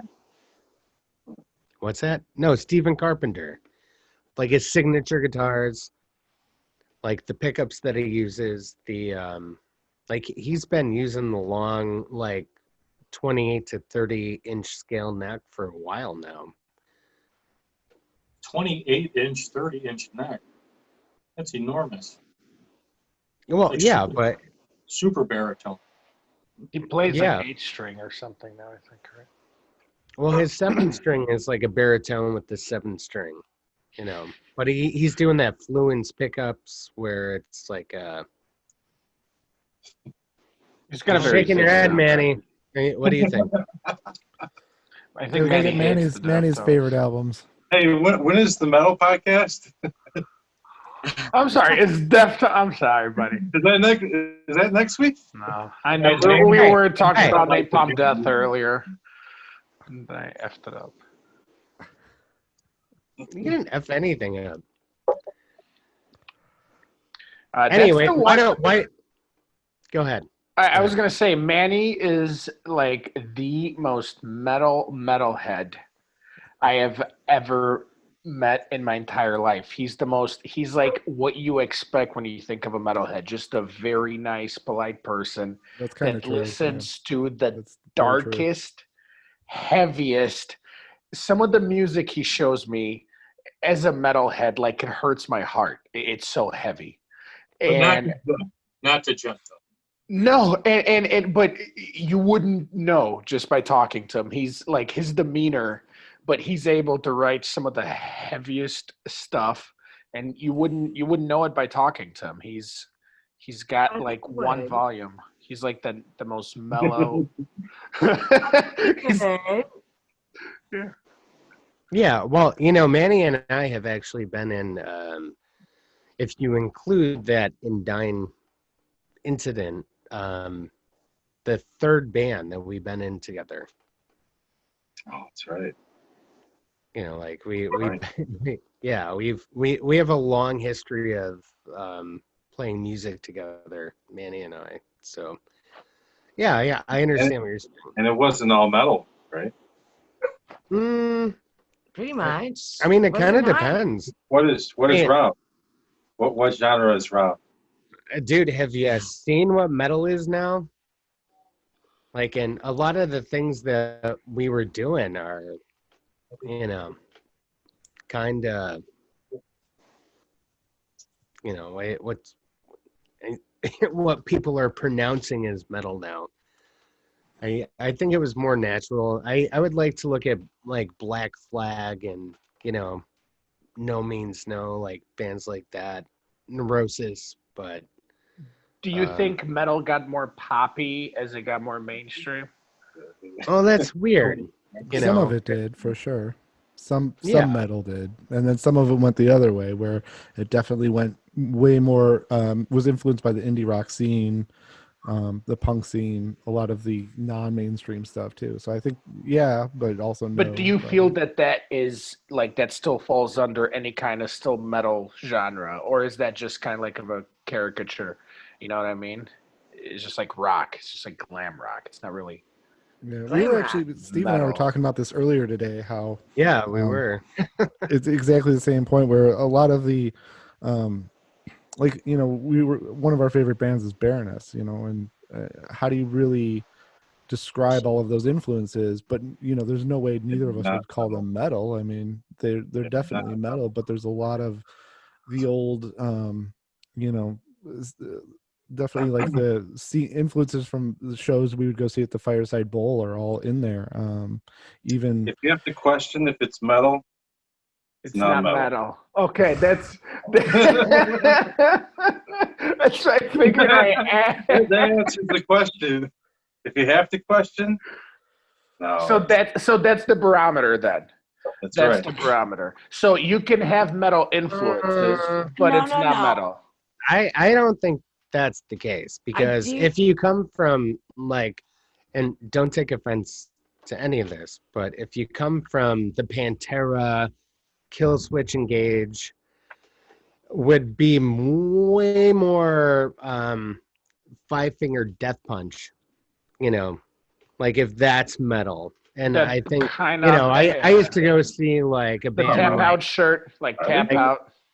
like he's talking about at the true. Fireside Ball. I would see Napalm Death and Macabre and, you know, maybe one of these other bands that are questionable, but there was an aesthetic value, you know, to that stuff. Where with Pantera and Killswitch Engage, it not really. Like it's really not, in my opinion, metal comes from punk and hardcore. Like it comes from, you know, a different place than what I consider radio rock, you know.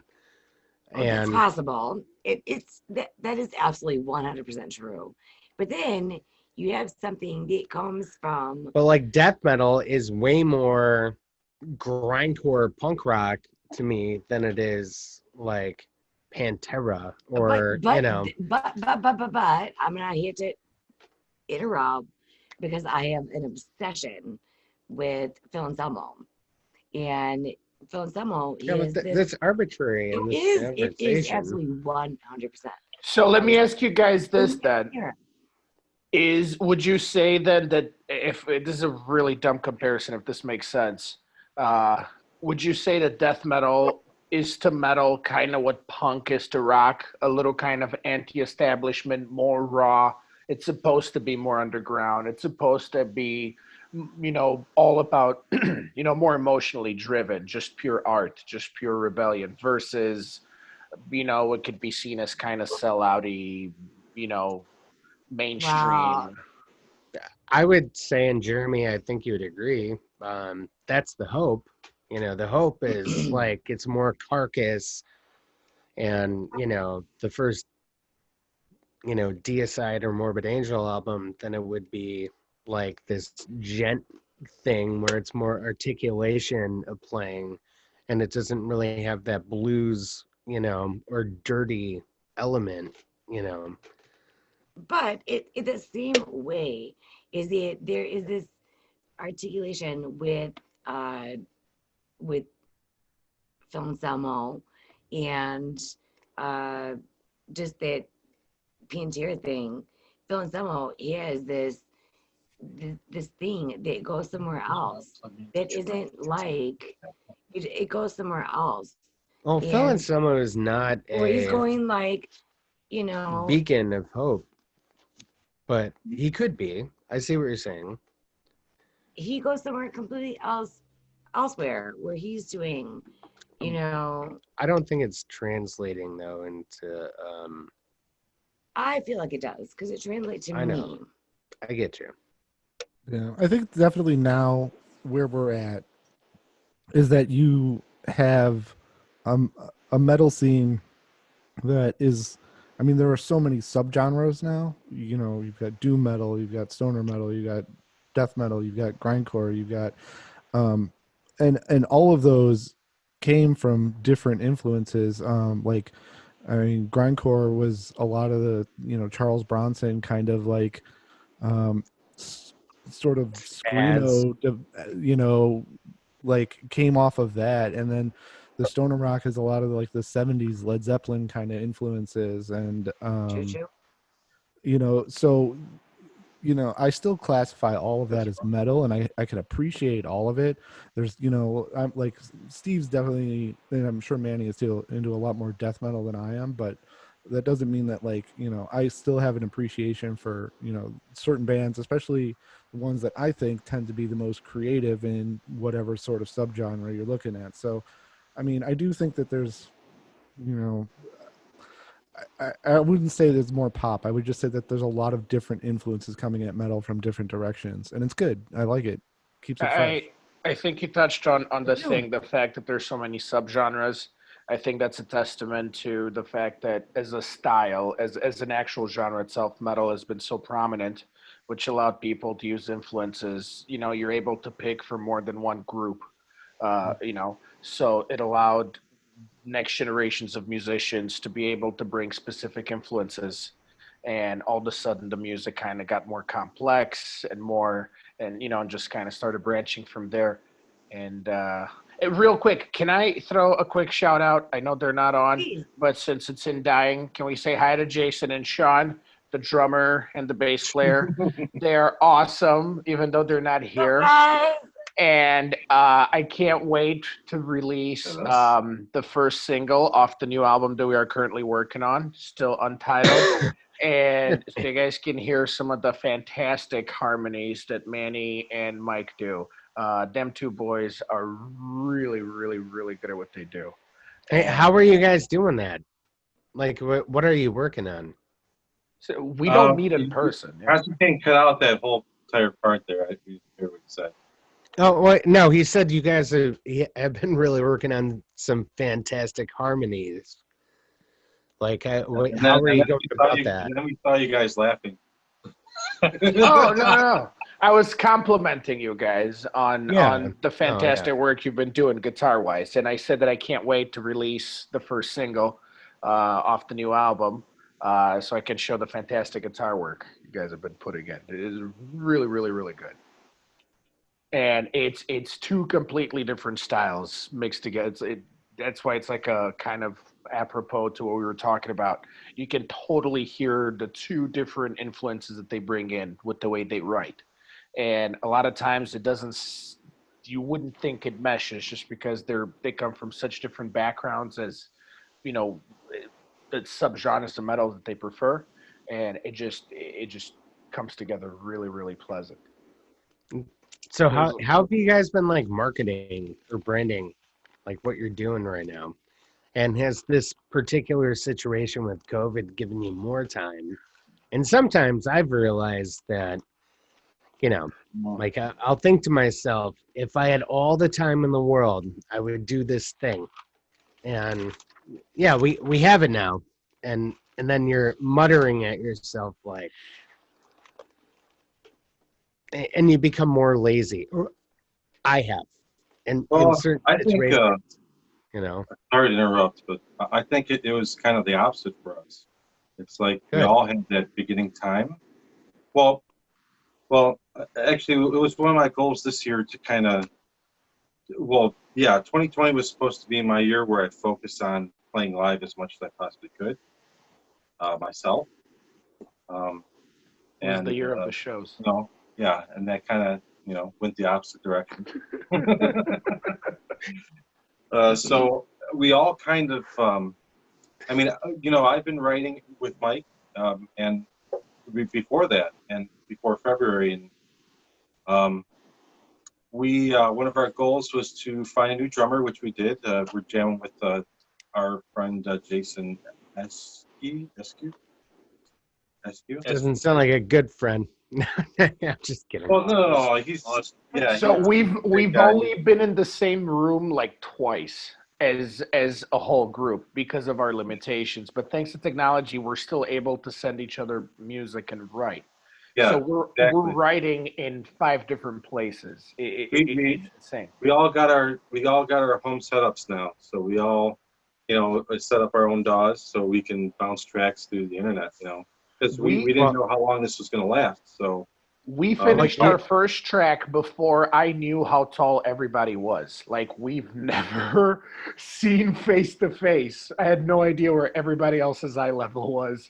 So let me just throw something out about Jason real quick, right? So Sean Langworthy, our bassist, longtime bassist, Hi, Sean. I know Sean. he's the one who actually reached out and he found Jason. And Jason Manny and I have sent tracks to Jason, to Sean. We've all put our tracks on from our own studios, and Jason would be right away attentive. He'd be right away writing music, right?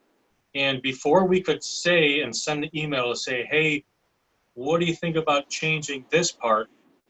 We would already have an email back with that part changed. So he's super proactive and he's super dedicated, and he's been a big impact on kind of our sound. And I think it's helped our overall sound as far as creating vocals and creating guitar patterns. He's been a big influence in everything, and it's been a big surprise. It's been very comforting, actually. Cool. Is he using electronic drums or is he miking everything? Yeah.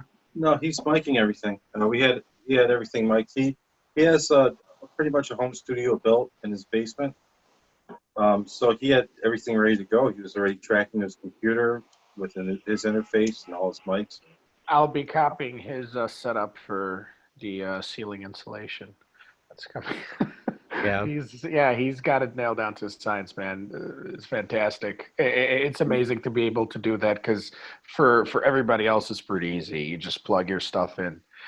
You're good to go, unless you want to mic your gab, I suppose.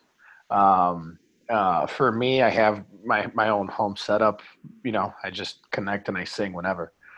And to have a drummer that has the capability of doing that and the know-how is definitely huge. Yeah.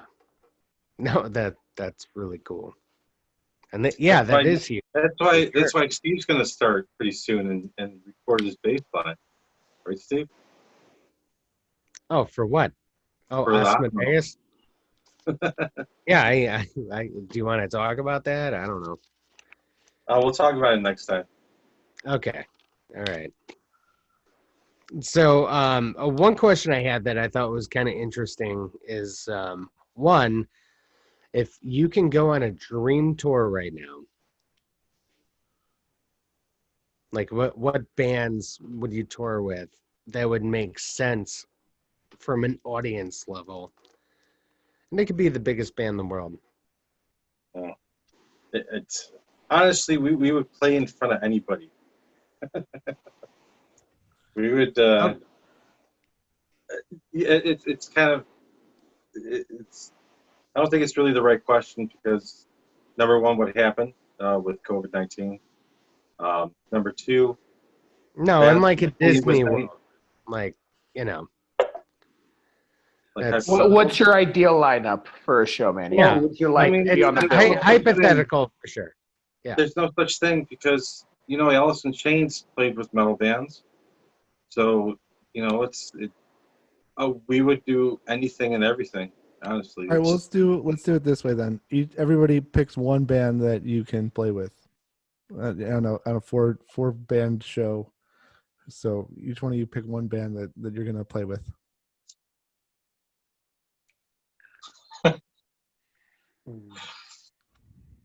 What's the band Jason really likes? Avatar. Avatar. There we go. There you That go. could I'll definitely say- work. Yeah. I'm gonna say Gojira, and Manny's gonna say Kill Switch Engage. Yeah, I would love to tour with DJ. That question.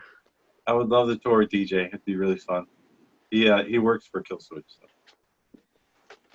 So. Be like a reunion. We're open. We're Actually, available I'll too. say this on here. Oh, Why are you guys booking those shows? Or? no, and Maggie's listening to your album again while we're talking. Put on House of Horrors. Maybe Constantine can sing at the same time, I got you. There's a delay. karaoke style. So when do you guys think you're going to be releasing something else? When can we expect the next single or album or what? Should I answer? Let's see, what day is it? I think the next single we're ready to release at any time, as long as we all get together and sit and kind of decide on a few factors to get the sound right.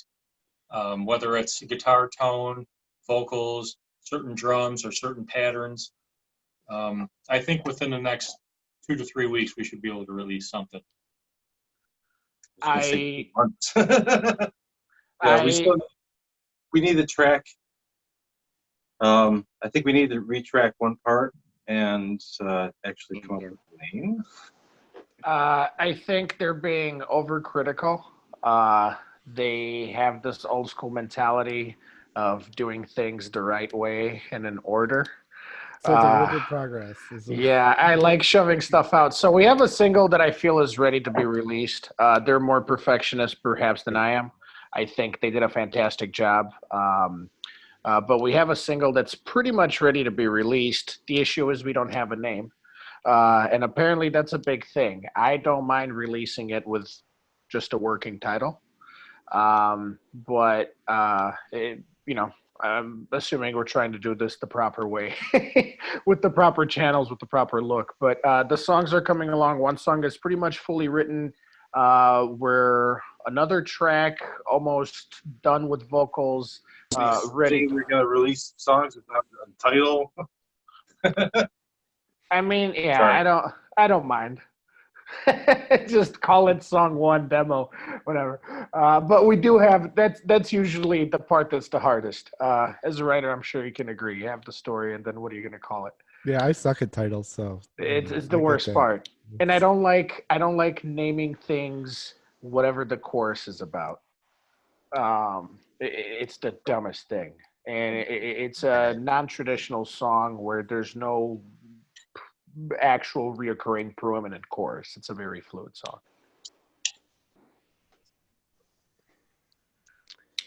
Well, I think this year has been obviously weird, but the cool thing about your band is you all have Constantine. You have kids. I am about to be a father in December. All right. I know I have- Manny has like 37, and then I don't know much about Mike has a dog. person. Mike has a dog. You guys are frozen again. Oh, there you go. Their cell phones. Yeah, everybody else. Manny is a father. Jason, the drummer, he is also a parent. And I will be a father in December. So I have a COVID baby. Mike and Sean, as far as I know, don't have children. If they do, they're very well hidden. Uh, but it's tough. If that's where you're alluding to, it's tough to find time. It's tough to find time before children. I'm not sure how it's going to change. Um, but the dedication is something that we all share. We all have the dream of being able to share this music with the world, and I think we're gonna keep pressing forward no matter what. Uh, you know, so it's more exciting because it allows us to kind of buckle down and write. There's really nothing else to do. We can't get together. We can't really rehearse. We can't play shows. So let's just write an album. It's the logical thing to do. There's a lot to talk about, and it helps. Honestly, we would be doing it anyway, because we started out right before February. So, I mean, this was the plan. Actually, we were supposed to be playing live, but we'd still be writing no matter what. And that's what we're going to do this year. That was one of the goals. So, honestly, if this wouldn't have happened, we'd still be writing. True. Well, I will say Because the goal was to get another album out by this year, but are you guys thinking of like an artist that you may want to? Yeah, if we could, I would love to shoot the album to Gendy Tarkowski and have him do the album art for it if I could afford. we didn't hear your question, Steve. No, is there an artist that you're thinking about that you would like to have do the next album? Like Artist, the the same cover. graphic artist? Yeah. No, not yet. No. Not yet. I mean, we haven't gotten that far. there's a few artists that we personally know, but other than that, it's just basically an album cover now, and so it's yeah, we're not at the album art step yet, just the singles basically, but No, yeah, that's cool. The guys are very methodical. I like to dream a lot. If this was a perfect universe where everything lined up, and in the perfect universe, I would love to get. I'm just saying hypotheticals. I thought, but conceptually, I would love to get something by Tarkowski done. Gendy Tarkowski, the guy that did Primal, and he's an artist, animator. You have any idea what I'm talking about? Kind of. I've been looking at a lot of Polish art lately. Oh, he's fantastic. He's a director. He did a couple of animated projects. I think he did like Dexter's back in the day. He did Samurai Jack. Oh, okay. He's got a very cool storytelling art, and I've been on a tear of his lately. I don't know. It'd be awesome to get him to do something. That's cool. Well, What? Manny, we can't hear you, bro. Yeah, your guys' connection's pretty bad. is it really? Mm-hmm. Okay. Let me try Yeah, to fix it. Jeremy has like the cleanest one. I don't know what I'm like. Better. Yeah, no, How much I Jeremy paid for this tight. computer. Tight. Jerry, you got anything you want to add? No, or- I think we covered either all of our questions or they already sort of answered them. So Yeah. You guys I will say, Constantine, this has been a I don't really, know about anything else. I don't know. really, really good. I'm really glad we had a chance to talk, all of us. And great having you guys on the show for sure. I appreciate it. Thank you for talking to me. I love to talk to people because I don't get to talk to anyone all day in my day-to-day work. So I crave human contact. So I have a lot of opinions and no one to share them with. Thank you for having me. well, yeah, hopefully our, friendships could grow, and, you guys can come in and out of the podcast, and whenever you guys want to dip in, regardless of who we have on, it'd be cool to kind of build that community, and just especially Absolutely. now, it's just cool to talk to people and get something out of it, which I feel I did tonight, so I appreciate it. Likewise. I'm gonna watch that movie, The Witches. The Witch. The Witch. The Witch. I got it queued up on my Hulu. I'm gonna watch it tonight. I mean, I'm not sure, but it was good. Is there any final statements on your guys' end? Manny, Mike? We Just can't want to hear you. say, global currency is a lie. Other Nice. Low I got nothing. Yeah. That was really, really good. Thank you so much. That Yeah, was guys. really, Thank you. really Thank you very good. much. This That was fun. really good. Next time, I gotta get. You guys should come by my place, and we can use my computer because I got a real fancy one, Yeah, that'd be cool. so they don't sit in would be front of a cool. cell phone. Don't you Like- live in Lake in the Hills? Yeah. Yeah, we're in Woodstock. So No kidding. And I'm you're in in Crystal. Yeah, Mike is 5 minutes from me. Where in Crystal Lake do you live, Jeremy? I'm over by where Tony's Cafe is. I'm new to the area. Like we just moved here in February, It's so just up. Like you know where like I'm off- Algonquin Road is, right? yes. I'm off of Pyatt, basically Pyatt and Algonquin. Oh, okay. Oh, yeah. Yeah. yeah. Yeah, we're like, I don't really know how to explain it. If you went up Pyatt and then you turned onto Algonquin, or not, wait, not Algonquin, Randall. If you went up Pyatt and turned Okay. on Randall, then like the next block over is like a block from my house. So Oh no, kid! Holy shit, used- we're all close. yeah, I used to live Yeah. in Lake in the Hills, right over by. Hey, you guys want to get together and party tonight, all of us? I We're gotta like work five- in the We're morning. like 10 minutes from each other. Sorry. Are we still recording for the show? Yeah.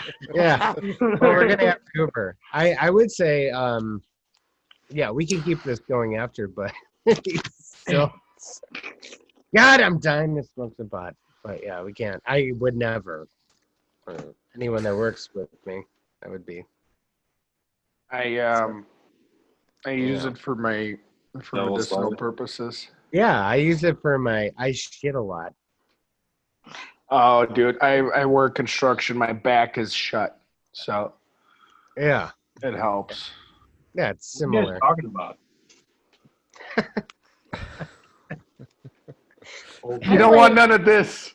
Anyway, is there anything before we close out? I appreciate you guys coming on. I really do, Mike, Anyway, Manny. Manny, I love your Constantine. chick. I want to be friends with your bitch. Is there anything that you guys want to? Do the Yeah, plugs, I like- Manny. Do the I The like- plugs. Yeah. Plugs. Where can we find you Okay. guys? Where should people go look for your Yeah. music? Just saying, Well, I like Manny's old lady. That's all. I guess to stream free, we could do SoundCloud, or we could do our Bandcamp, which is indign.bandcamp.com. That's a direct one. Of course, we're on Facebook as Indign Music. You could definitely find us by indignmusic.com. What about Osmo 13? Sure, you could Google Osmo G13. Totally I'm sure it'll come up awesome. there amongst all the rest of the stuff I've done. What is it? Totally awesome. Super fucking kickass.com. Kick-ass, totally fucking kickass.com. That's another one you can try. Yeah, you can go to search. Yeah, totally fucking kickass.com. It should take you to our website.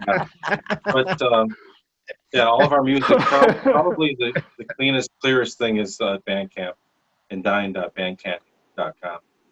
Okay. And pick up the album. It makes a great stuffing stuff.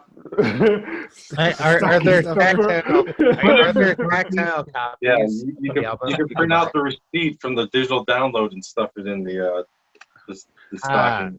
And believe it or not, there's no cussing in there. So it's a Oh. great album to get your little ones into metal with. There actually is. There is cussing There's in it. multiple cousins. What are you talking about? Oh, It's not gonna- False it's not gonna work with me. advertising. it's hard. It's hard to understand. Okay, so there's a lot of cussing, but it's hard to. Beep, beep, You can beep. edit out everything he said tonight. It's hard to have a great understand. interview. Yeah. That's what it is. It's really distorted. Every I time mean, he I love you speaks, just play- fuckers, but sorry. Yeah, you guys are I'm great. sorry, guys. I just like to mess around. It's No. this is real fun.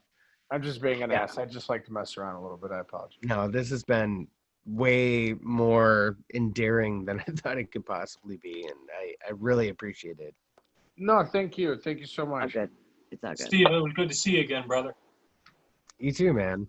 I don't know you guys, but Manny, hey, what up? Good to see you. Good to It's see a you, pleasure. Jeremy. Nice to meet the rest Yeah, of you great guys. having you on, guys.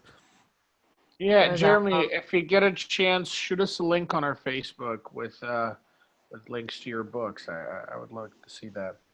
Yeah, I'll add you guys. I'll find you through Manny, I'm sure. I'll just add Yeah, you guys as definitely. friends Send on me a there. request. Perfect. Yeah, I'm friends with you on Facebook, Constantine. So That's why you look so familiar. I think we've met in person before.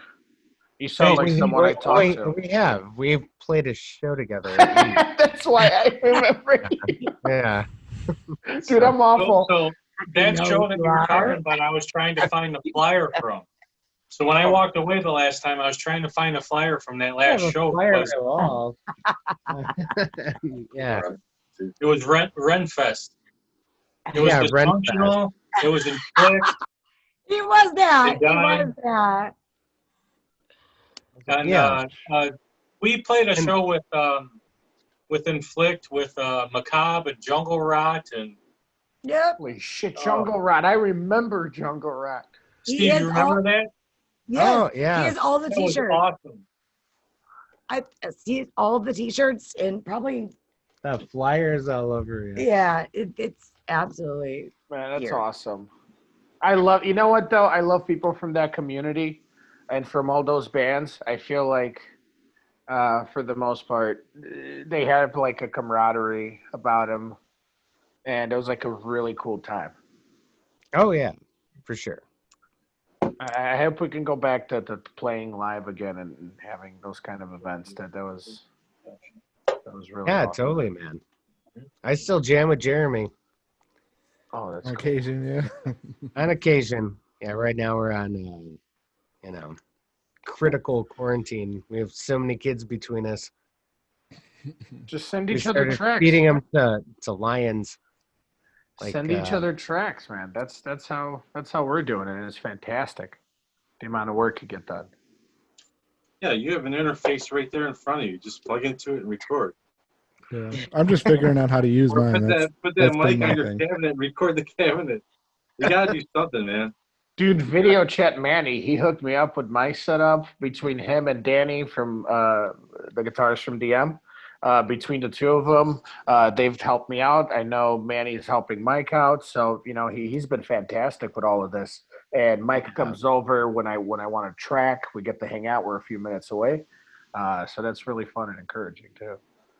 But definitely, just get started this way, man. It's just you're doing the podcast. Yeah, it'd be cool. Yeah, and to build the community. I mean, we could start sending tracks back and forth just to make noise. So and I Yeah. like Laura. Laura, she's like my bitch. I think he's Laura is like her bitch, I guess. We should be love friends. Why aren't Laura and me friends? It's ridiculous. We should just be friends. It's ridiculous.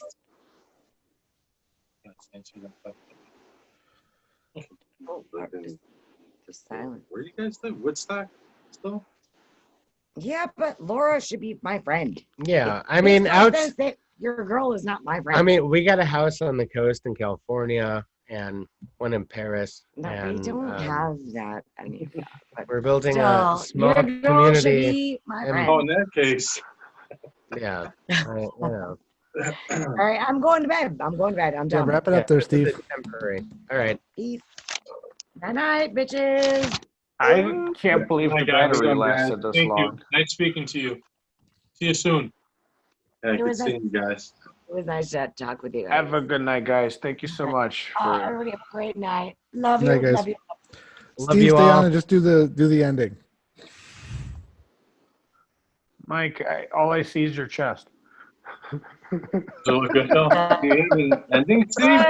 It's just your torso and Do you your have, mouth. do you have an outro? Yeah, Steve's gonna say goodbye to people and tell them where to find Steve's us. got an outro?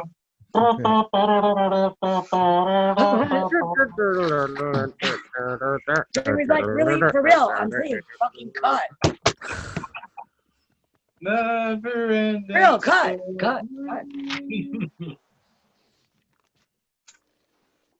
Everybody's still here. Yeah, they all want me to do it in Yeah, front of read them. it, Steve, read it. Do it. Oh, Put it It up. says recording. All right, I'm gonna try and do it off the cuff. Party, I'm that's not gonna read the goddamn piece of paper. Thank you all for tuning into Dead Letter Emissions. I am super. All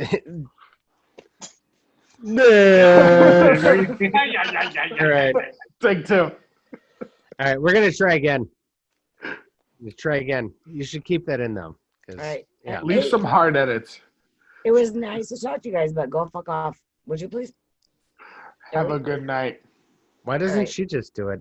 Take Sounds care. way better. That's like the best outro. Love you Fucking guys. off. See you Go guys later. fuck off. Yeah, that's the best outro. Great talking, but go fuck off. Have a good night, everybody. All right. We For real, got fuck feed it off. out or what? That's it. I'm leaving. Good night, guys. Good night. Good night. Go fuck yourselves.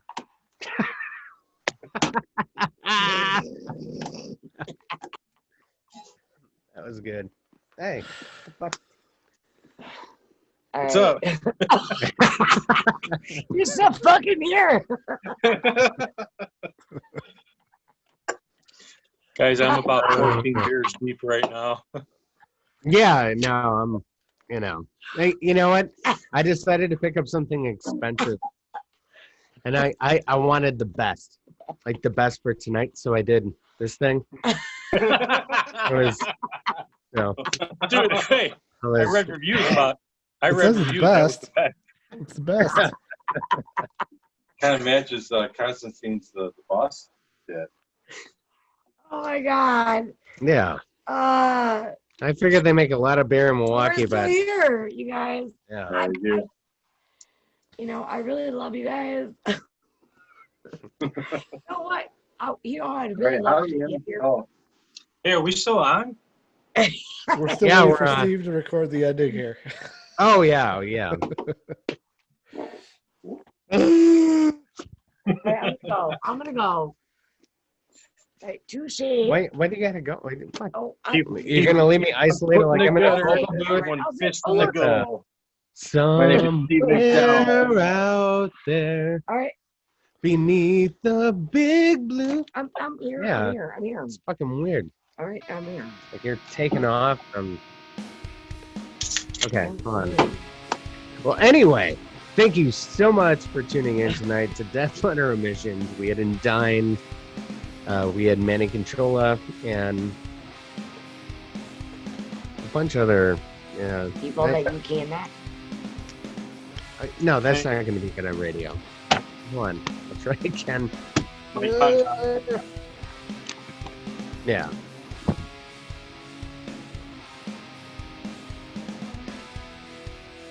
Thank you for tuning in to Dead Letter Emissions tonight. Our heart goes out to our president, who has COVID-19. Well, They said they had to tan him. I think tan him more, and then they had to cut off the very You tip of the masturbating right scrotum, no. and then they had to suck on his toes What? because it energized him. And there were 14 Well, random Americans with Make America Great Again hats on, and they licked his back while they massaged his nipples. This is always the longest part of the show. Like, Steve, just read the ending. My God. Okay. Sorry. We're really bad. We're really still on the show. We really have like an hour of tape Yeah. at the end of every episode where like Are we Steve is really not still on reading the the show end. right now, or is this just like? I didn't They even get to mildly Bad News- decided I to didn't massage even his get to do thighs. Bad News Maggie. Yeah.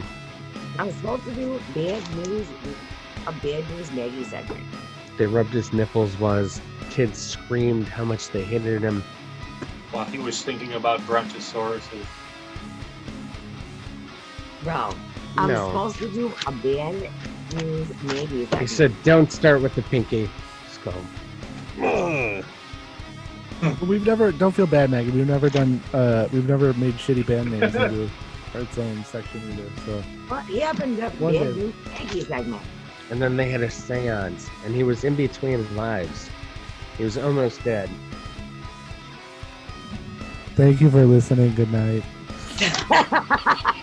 Yeah.